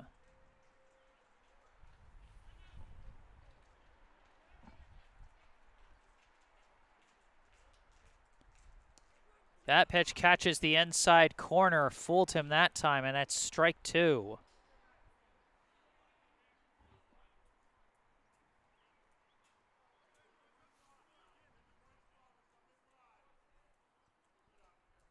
The 0-2 pitch, he catches him, chasing it high, but this one's going deep out to the outfield. It's tracked by Villa, and he catches it for out number 3. Newton North put together a mini rally there at the end of the 5th inning, but it ultimately ends in a fly out to left with 2 runners stranded. Through 5, we are still tied at 3 apiece. Due up for Brookline in the top of the 6th will be the 5, 6, 7 hitters, Jernigan, Richardson, and Levin.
Julian Nielsen back on the mound for another inning of work for Newton North, and why wouldn't they go back to him? He and Dialchand Erickson have both been shut down since coming out in the 3rd inning. First pitch to Connor Jernigan comes in high for ball 1. Jernigan, despite being taken off the mound, was also put on the roster as the DH, so he can still hit as he golfs this one foul for strike 1.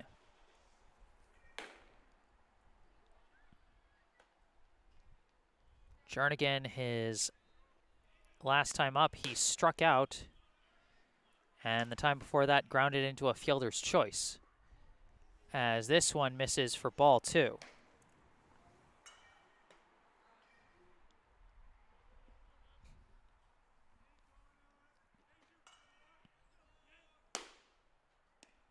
That one in there for strike 2.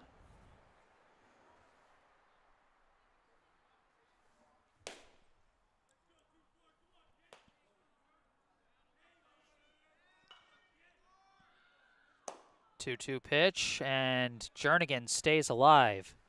Was behind that pitch, but managed to get a piece of it. You can't hesitate when going against a pitcher like Nielsen. He's got some velocity on the ball. If you hesitate, he'll make you pay.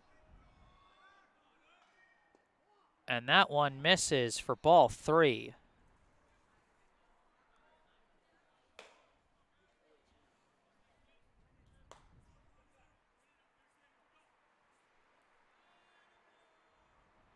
Now the payoff pitch. He makes contact and sends it into left. Connor Jernigan with a clean single to start the inning.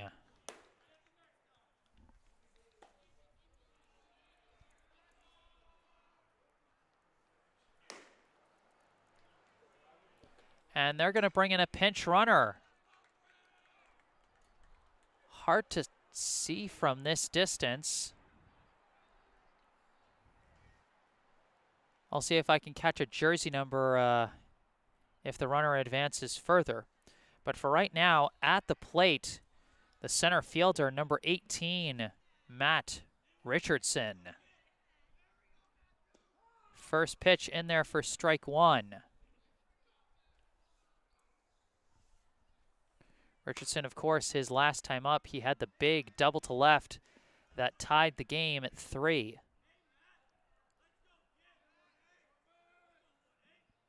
And this one, he bloops it out to right, and that's going to drop. A single to right advances the pinch runner, Ryan Kravitz, over to second. It's back-to-back singles. And Brookline's now got the go-ahead run in scoring position. Now with 2 runners on, up comes the second baseman, number 16, Jake Levin. And Nielsen turns around just to keep the runners honest. Levin was the first hitter to face Nielsen all the way back in the 3rd inning after he took over for the starter Keblin. He shows bunt and fouls it to the backstop for strike 1.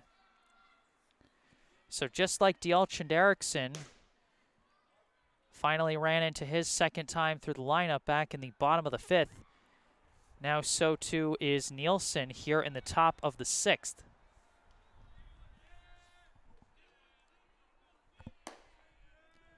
Levin showing bunt again, and he lays it down. Nielsen chases it down, tries to throw to third, not in time. Throw misses wildly. In comes Kravitz. Brookline has the lead.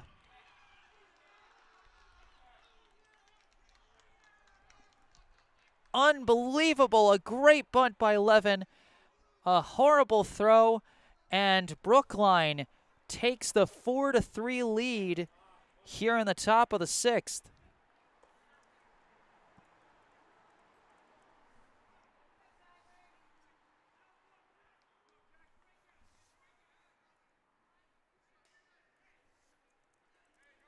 The E1 brings in Brookline's 4th run, and now they have the lead with nobody out and runners on the corners.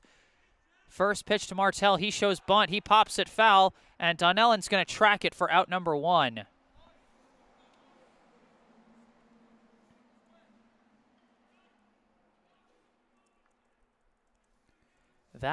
Actually the first out caught in foul territory today. And of all things, on an attempted bunt. So now with 1 down and runners still at the corners, up comes the catcher, number 25, Ben Doctoroff. He's still showing bunt. He lays up a pop bunt. That's up the first baseline. Fielded by Chus. He missed the tag! Oh my gosh, he missed the tag! The missed tag now going the other way as Brookline brings in another run.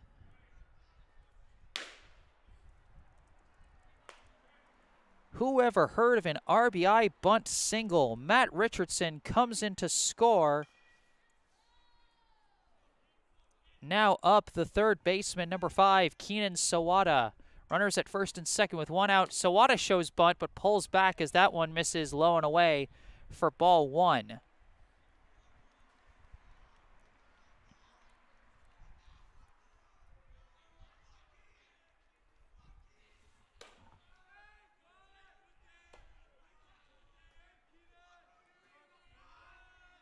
One-0 pitch in there for strike 1.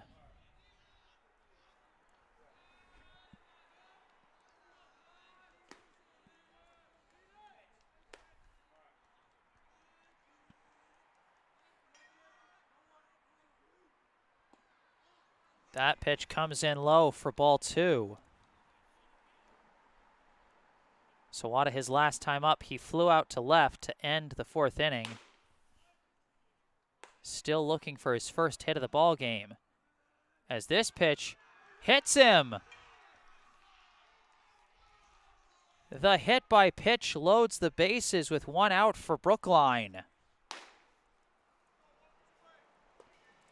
Now at the plate with a huge opportunity, bases loaded, one out.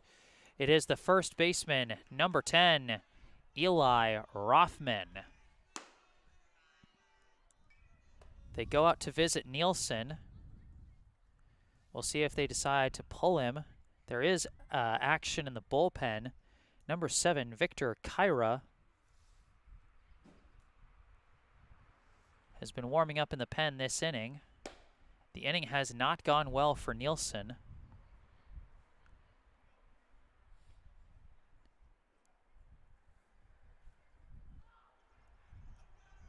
And they're going to stick with Nielsen for now.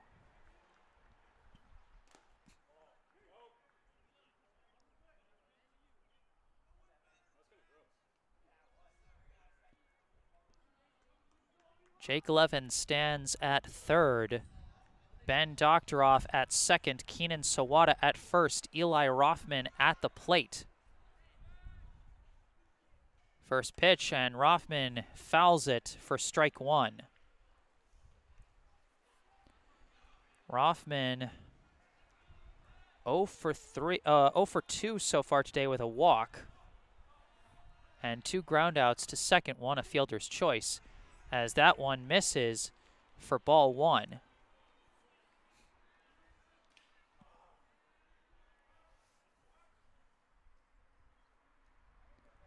And a brief time to chase down a ball.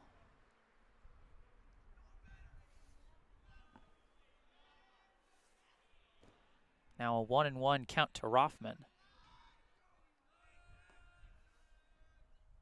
And this one comes in over his head. The runners hold.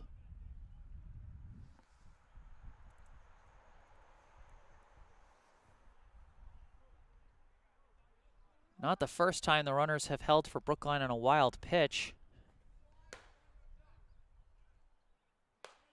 Now the count 2-1 to Rothman.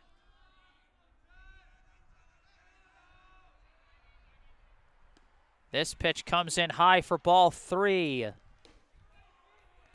One more ball and a run comes in on a free pass.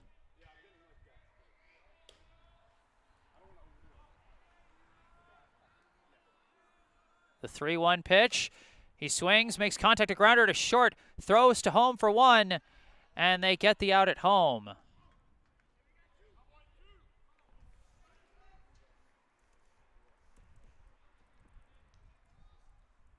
So the 6-2 fielder's choice now comes up. The left fielder, number 7, Daniel Villa. That one misses inside for ball 1.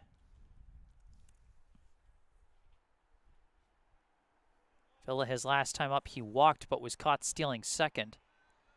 And this one he swings and misses for strike 1. Villa is 1 for 1 so far today with 2 walks, 1 for 2 on steals, and he has scored 2 runs. That pitch in there for strike 2. Nielsen trying to see if he can keep the damage to a minimum. 2 outs, the bases loaded, count 1 and 2. And he gets him swinging. Brookline might regret not going on that wild pitch. But regardless, they get 2 huge runs on the board. And as we get ready to go into the bottom of the 6th, Brookline has the lead over Newton North, 5-3.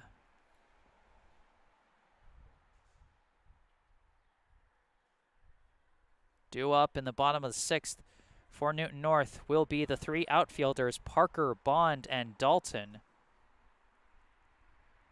Leading off every single even-numbered inning. The 2nd, the 4th, and the 6th have all started with Parker, Bond, and Dalton. As James Dialchand-Erickson returns to the mound for Brookline.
Now ready to start the bottom of the 6th inning.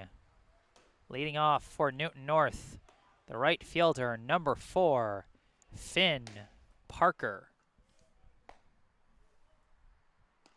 First pitch in there for strike 1. Parker, his last time up, he grounded out to short to lead off the 4th inning. Now this pitch is a swing and a miss for strike 2. So Parker 1 for 2 today, as he led off the 2nd with a single and later came in to score. Now the 0-2 pitch gets a piece of it, and he stays alive. Again, credit to the Newton North hitters for doing a great job putting a bat on the ball. Just 1 strikeout so far for this entire game.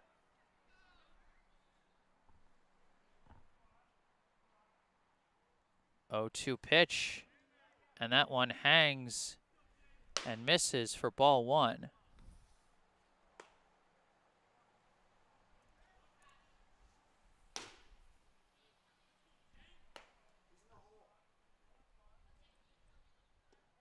That one misses as well for ball 2.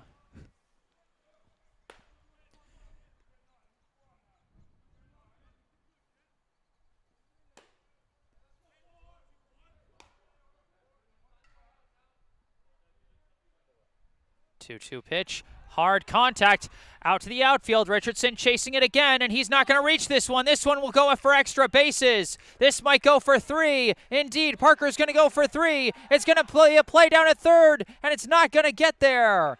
A leadoff triple for Finn Parker.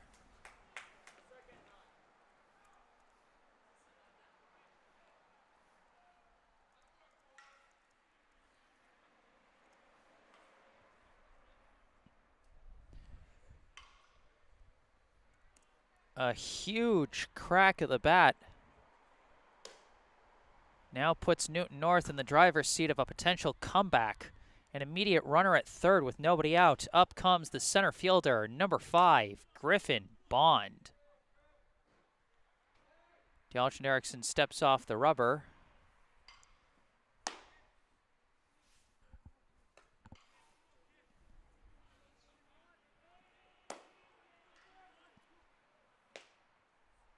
And this first pitch comes in low for ball one. It's pressure time now for Ben Doctoroff behind the plate for Brookline. Anything gets past him, and a run could come home. This pitch is a hard grounder. Takes a weird hop to short. Martell's going to go to first. Not in time, and it skips away. An RBI infield single for Griffin Bond, his second infield hit of the day.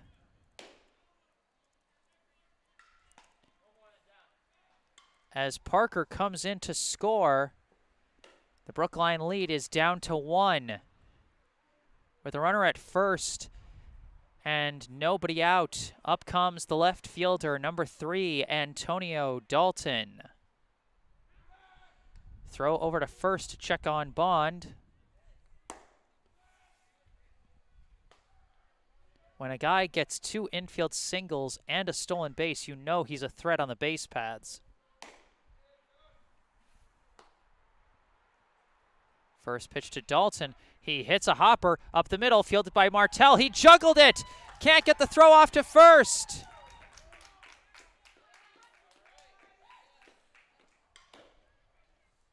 The E6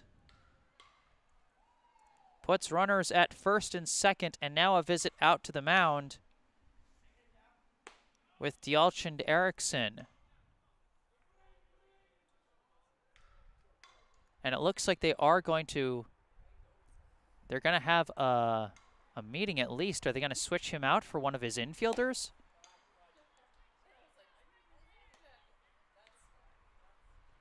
No, they are going to stick with their pitcher.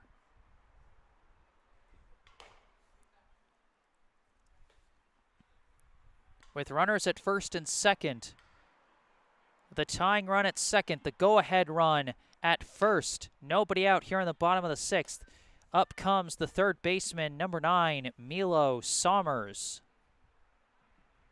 Sommers, his last time up, he struck out to end the 4th inning. That's still the only strikeout for the Newton North hitters so far today. And credit to the Brookline fielders, despite the consistent balls being put in play, that juggle by Martell on Dalton's grounder, by my mark, that's the first fielding error for Brookline today. Sommers shows bunt, lays it down. It's chased down by DeAlton Erickson, thrown to first, and that's out number 1 on the sac bunt.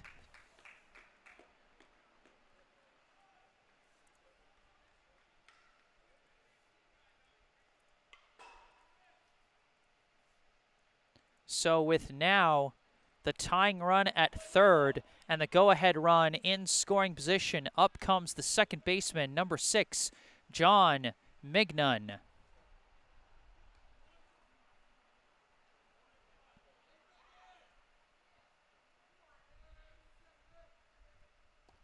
That pitch misses low and away for ball 1. Well covered by Doctoroff. Once again, if a pitch gets past Doctoroff, a run could come in, and that would be huge. That would tie the game. Swing and a miss for Mignon, strike 1.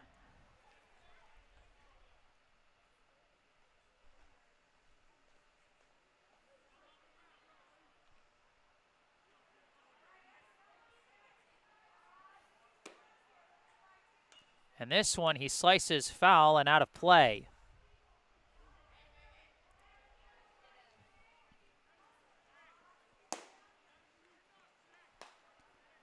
One and two is the count to Mignon. Runners at second and third, 1 out, a 1-run ball game.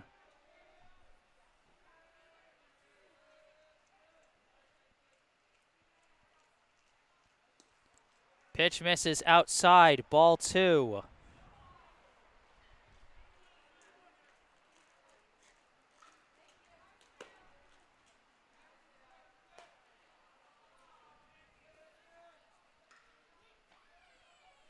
2-2 pitches, a hard grounder back to Sawada. He checks on the runners, throws to first. Huge out number 2 for Brookline.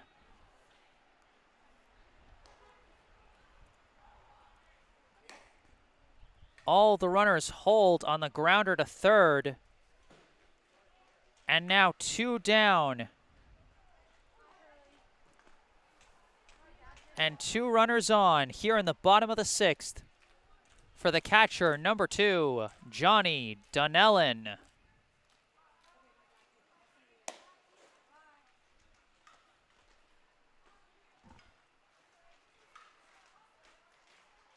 First pitch, and he fouls it off for strike 1. Donnellan, his last time up, he grounded out to second in the 5th inning. Before that, grounded out to short in the 2nd and grounded out to short in the 1st. So 0 for 3 with 3 groundouts. And now facing an 0-1 count. That one misses outside, ball 1. Griffin Bond, the potential tying run at 3rd. Antonio Dalton, the potential go-ahead run at 2nd. 2 down. This pitch is fouled out of play. 1-2 now the count.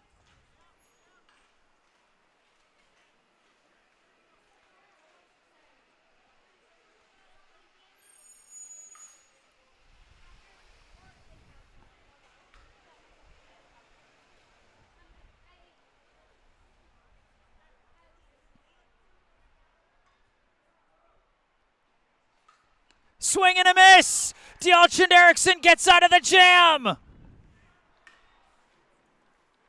Just the 2nd strikeout of the day for the Newton North hitters.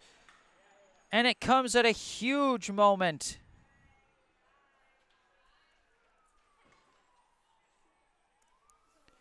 We are through 6 here at Newton North High School. The score, Brookline 5, Newton North 4.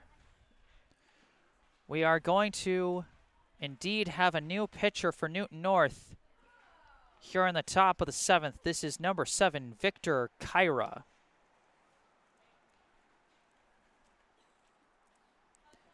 As he takes over for Julian Nielsen. As Nielsen leaves the game with his team trailing, if the lead does not change, he will be on the hook for the loss. Due up for Brookline will be the 4, 5, 6 hitters. Siegel, Jernigan, and Richardson.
Top of the 7th.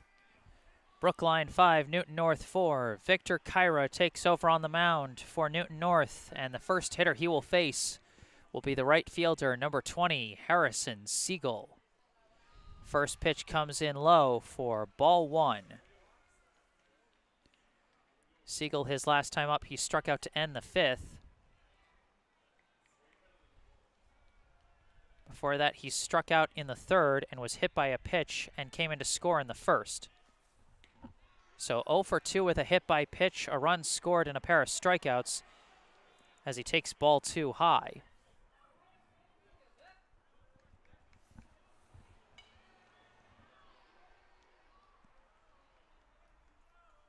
Shows bunt, pulls back, and the pitch is in there easily for strike one.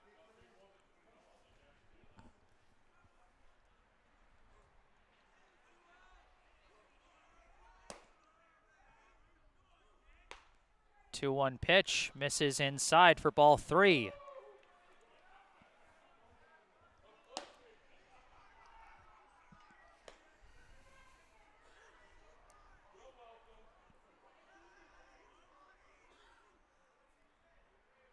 And this pitch comes in low. That's going to be a free pass for Siegel.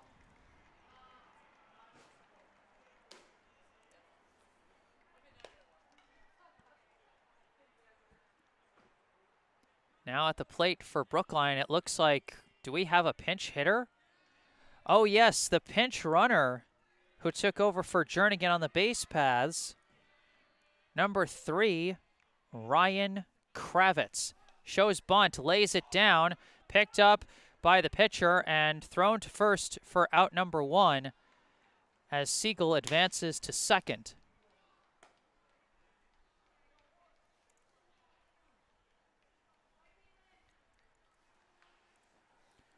Now at the plate, the center fielder, number 18, Matt Richardson. A potential insurance run now in scoring position with Siegel at second. One down here on the top of the 7th.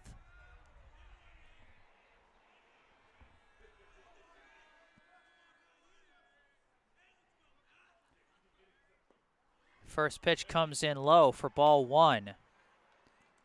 What a huge day Richardson has had. He was hitless coming into this game. He gets 2 hits today with a run scored and an RBI.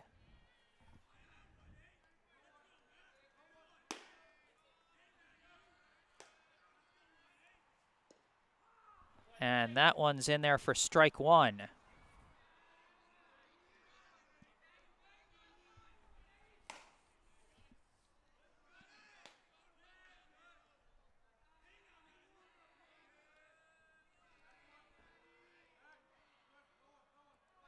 And Kyra steps off the mound to check on Siegel at second, but doesn't throw.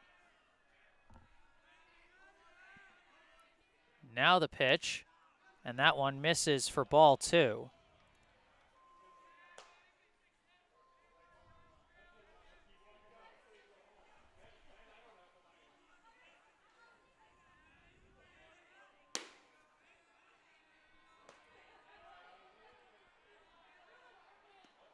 That pitch is in there for strike 2.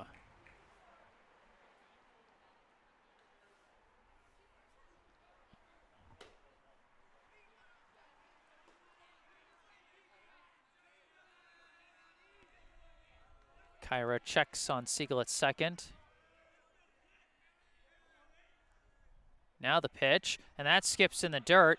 Well blocked by Donnellan, but that will be ball 3.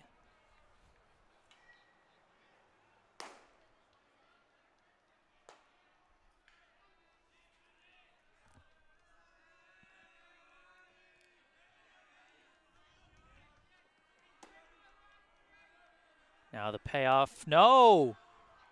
A timeout called mid-windup.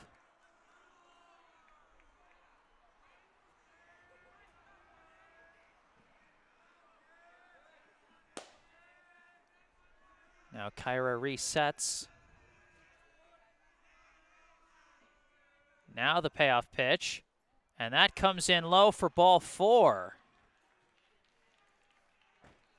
So another free pass, and now Brookline's got 2 runners on as they visit with Kyra out at the mound.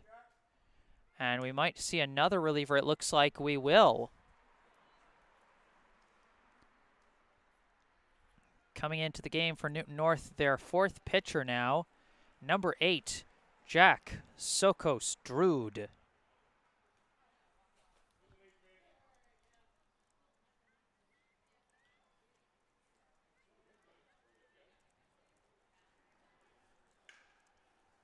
So Sokos-Drude inherits 2 runners from Kyra with Siegel at second and Richardson at first.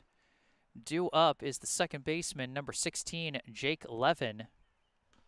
Ironically enough, Levin was the first hitter to face Newton North's second pitcher of the day, Julian Nielsen.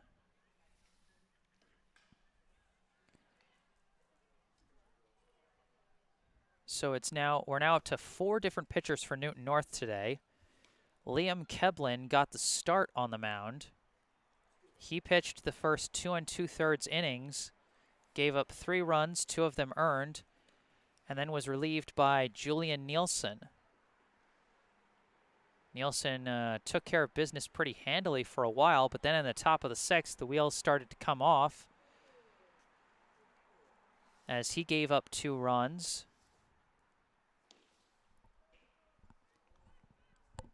And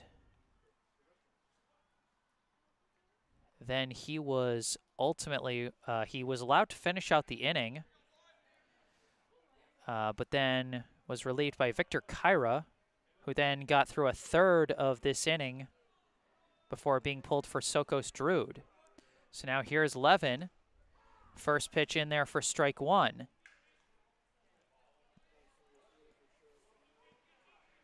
Levin, his last time up, he got a bunt single, and a run would score on a throwing error by the pitcher.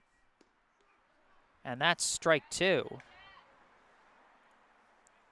So a quick pair of strikes from Jack Sokos Drude puts Levin in an 0-2 hole. Delayed swing, it's a chopper, gets past the pitcher, over to short, fielded by 0-0, thrown to first, and he gets out number 2. That's 2 outs, but the runners do advance on the slow dribbler. Runners now at second and third with 2 down for the shortstop, number 6, Jack Martell. Martell, his last time up, he bunted foul, and the pop-up was caught by the catcher. First pitch in there for strike 1. Raindrops starting to fall again here at Newton North.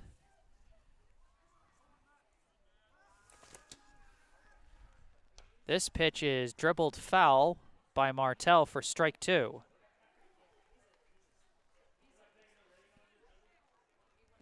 The rain's been off and on throughout this game. It's never been that heavy, but it's always been there. Well, not always, but you know what I mean. Off and on. 0-2 pitch misses for ball 1. 1-2 the count. Can Sokos Drude get out of the jam? Timeout called. Harrison Siegel at third, Matt Richardson at second. 2 down here in the top of the 7th. Pitch. That one misses. Ball 2.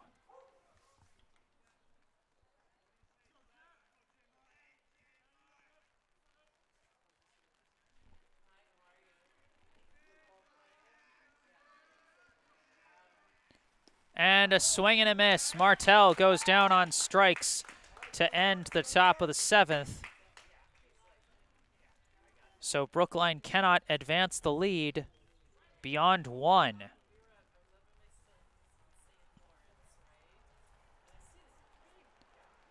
We head into the final frame of regulation here at Newton North High School with the visiting Brookline High Warriors leading the hosting Newton North High Tigers 5-4.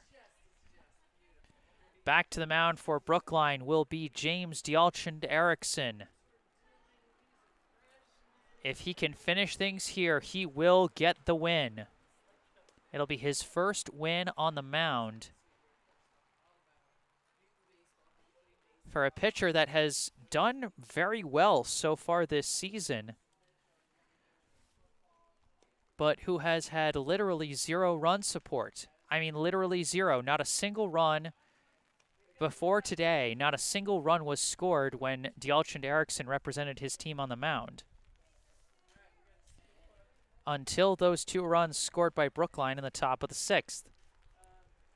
Now here in the bottom of the 7th, it'll be the 2, 3, 4 hitters, Chus, Oo, and Tambasia.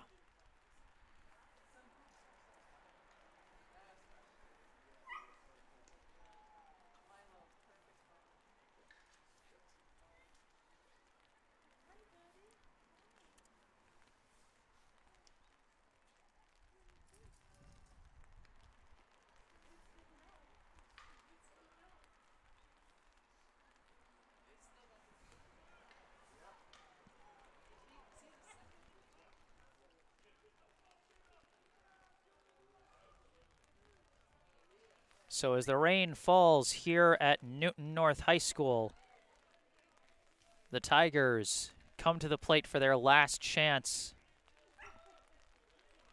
Starting with the first baseman, number 21, Leo Chus. First pitch in there for strike 1. Chus, his last time up, he doubled to left, but was ultimately stranded at second back in the 5th inning. 0-1 pitch, he gets a piece of it and fouls it off for strike 2.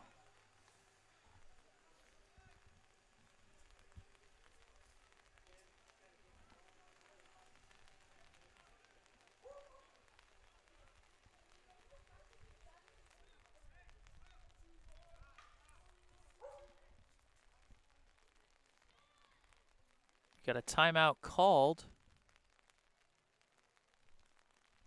for whatever reason. As the rain continues to fall, it's only going to get tougher for the Brookline fielders here in this tense situation in the bottom of the 7th of a 1-run ball game.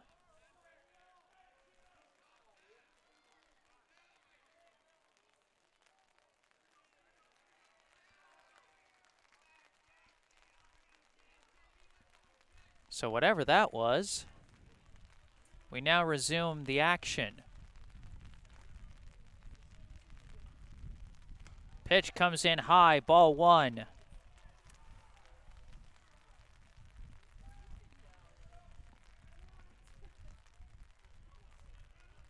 The rain falling harder than it's fallen at any other point today. This one fouled off. Chus stays alive at 1-2.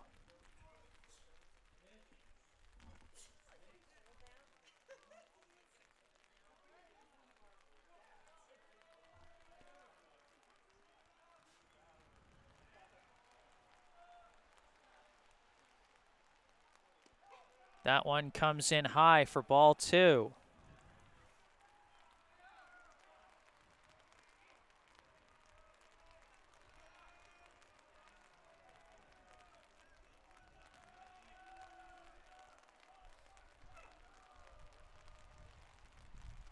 And that one's high for ball 3. Chus battling his way to a full count.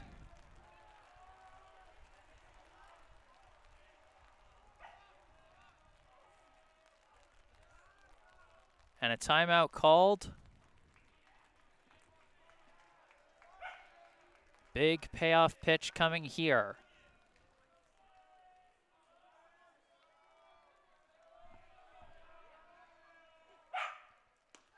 And that's high for ball 4.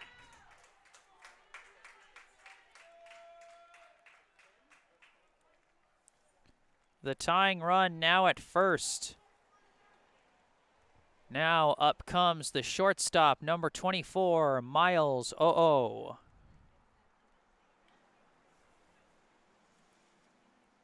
His last time up, he drew a walk. And we've got some pinch running action here for Newton North. Number 15, Michael Rogan, will take over at first base for Chus.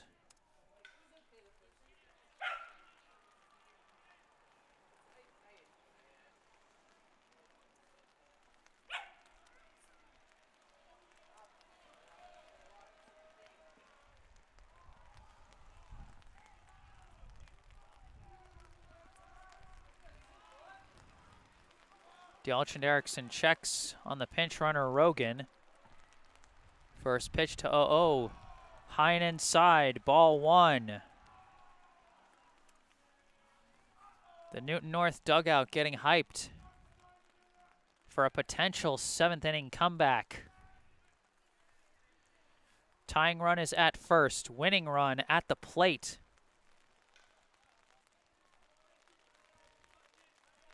Brookline still 3 outs away.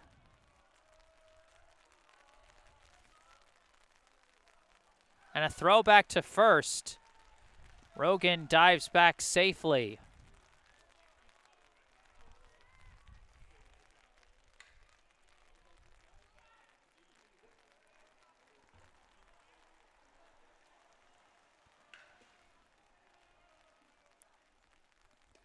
This pitch misses inside, ball 2.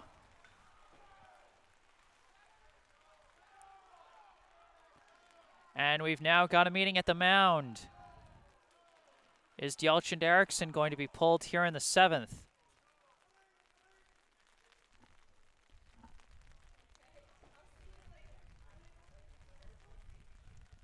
Doesn't look it. They're going to stick with Dialchin Erickson. Can the sophomore close it out? That is the big question here with nobody out. Runner at first. 2-0 count here in a 1-run ball game in the bottom of the 7th.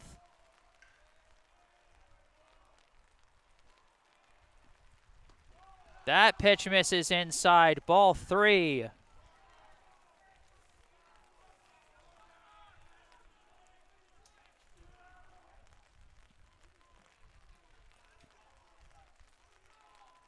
The rain is seriously coming down.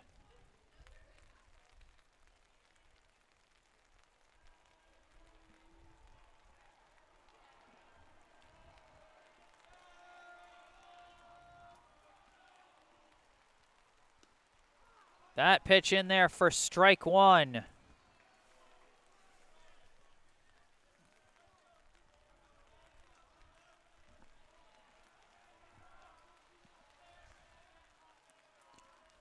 Now the 3-1 pitch, and that comes in high for ball 4.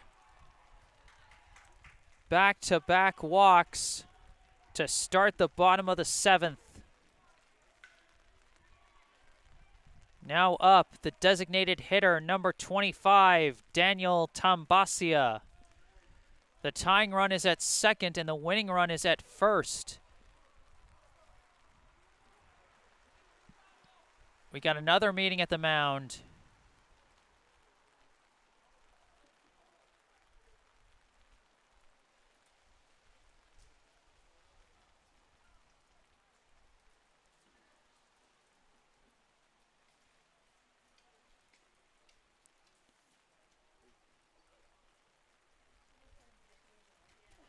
And it looks like they will be pulling Dialchin Erickson. So who is going to? It's Eli Rothman. Eli Rothman taking over on the mound for Brookline with a big save opportunity here on the mound.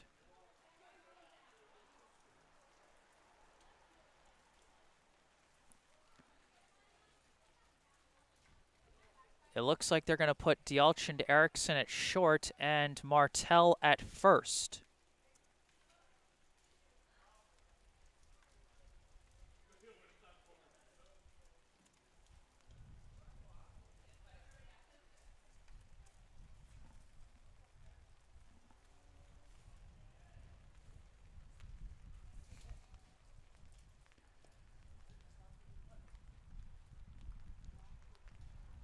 So it'll be the 4, 5, 6 hitters coming up for Newton North.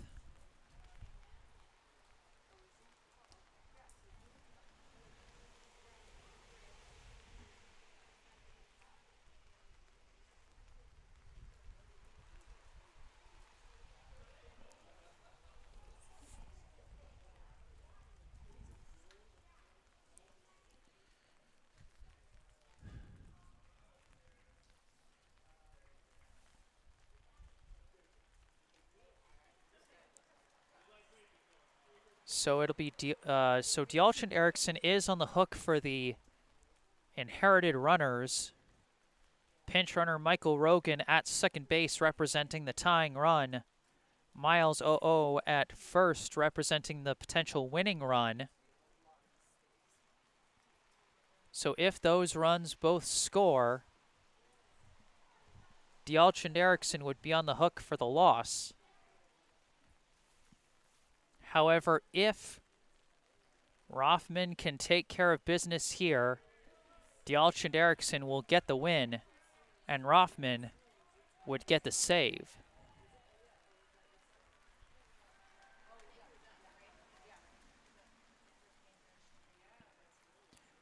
It would be the first save for a Brookline pitcher this season if he can get it done here.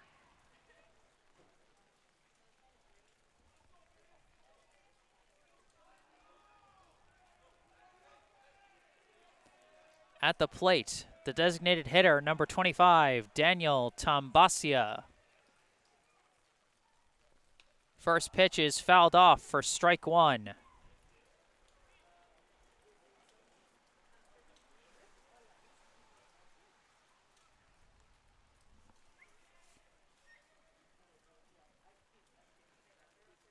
Rothman, so far this season, he's made 2 pitching appearances, 1 start, 4 2/3 innings with 4 earned runs.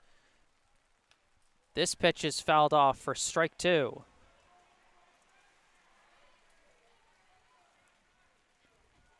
Quick 0-2 count to Tambasia.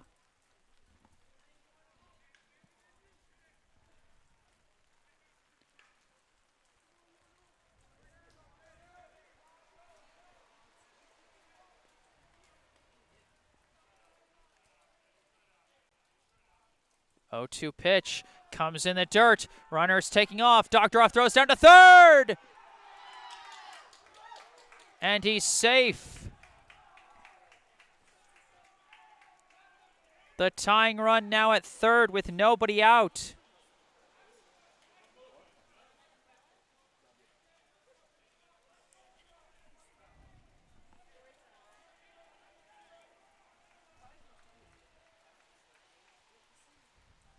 And he hits one through the gap.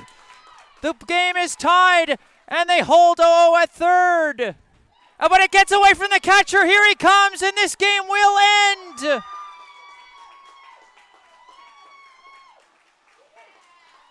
Tambasia walks it off for Newton North.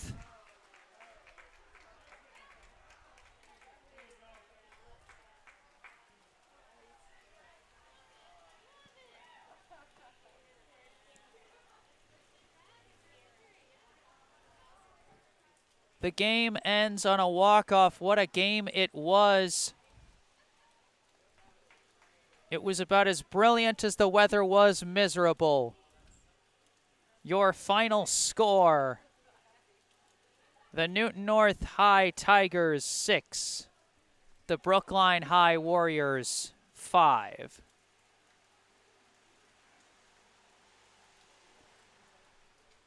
I'll tell you what. If you're a Brookline, you know, there's one weird thing you have to think back on, and that's the bus showing up late, resulting in a delayed start to the ball game, which resulted in the Brookline defense having to face this pouring rain in the bottom of the 7th. Even with all that said, you can't take away from Newton North what a fantastic ball game they played. What a fantastic ball game both teams played as Newton North rallies in the bottom of the 7th to get the win. That's going to wrap things up here at Newton North High School in Newton, Massachusetts. I'm Jesse Mayfield-Sheehan. Thank you all so much for tuning in. Check out the description section for all the information you need about our local charity spotlight, the Brookline Community Foundation. Find out how you can help with a number of different causes around Brookline, including the BCF Scholarship Fund for Brookline High School. Also, be sure to check out the bottom right corner of your screen. You can see the URL to my personal website, jessesports.com. Find out more about me, the services I provide, and how you can commission those services for your favorite team or player. You can also see my email address, jgms88@gmail.com, if you want to see, if you want to ask any direct questions to me. And you can also see below that a link to my Instagram account where you can see highlights from past streams. And as always, if you enjoyed the broadcast, be sure to hit that like button. Subscribe to the channel to stay up to date on all my upcoming live streams. We've got 2 more Brookline High baseball games on the docket for this week. Wednesday, back on the road at Walpole, and then Friday at home in Brookline against Madison Park. Newton North 6, Brookline 5. The Tigers win on a walk-off in the bottom of the 7th. I am Jesse Mayfield-Sheehan from Newton North High School in Newton, Massachusetts. Thank you all for watching, and have a good night.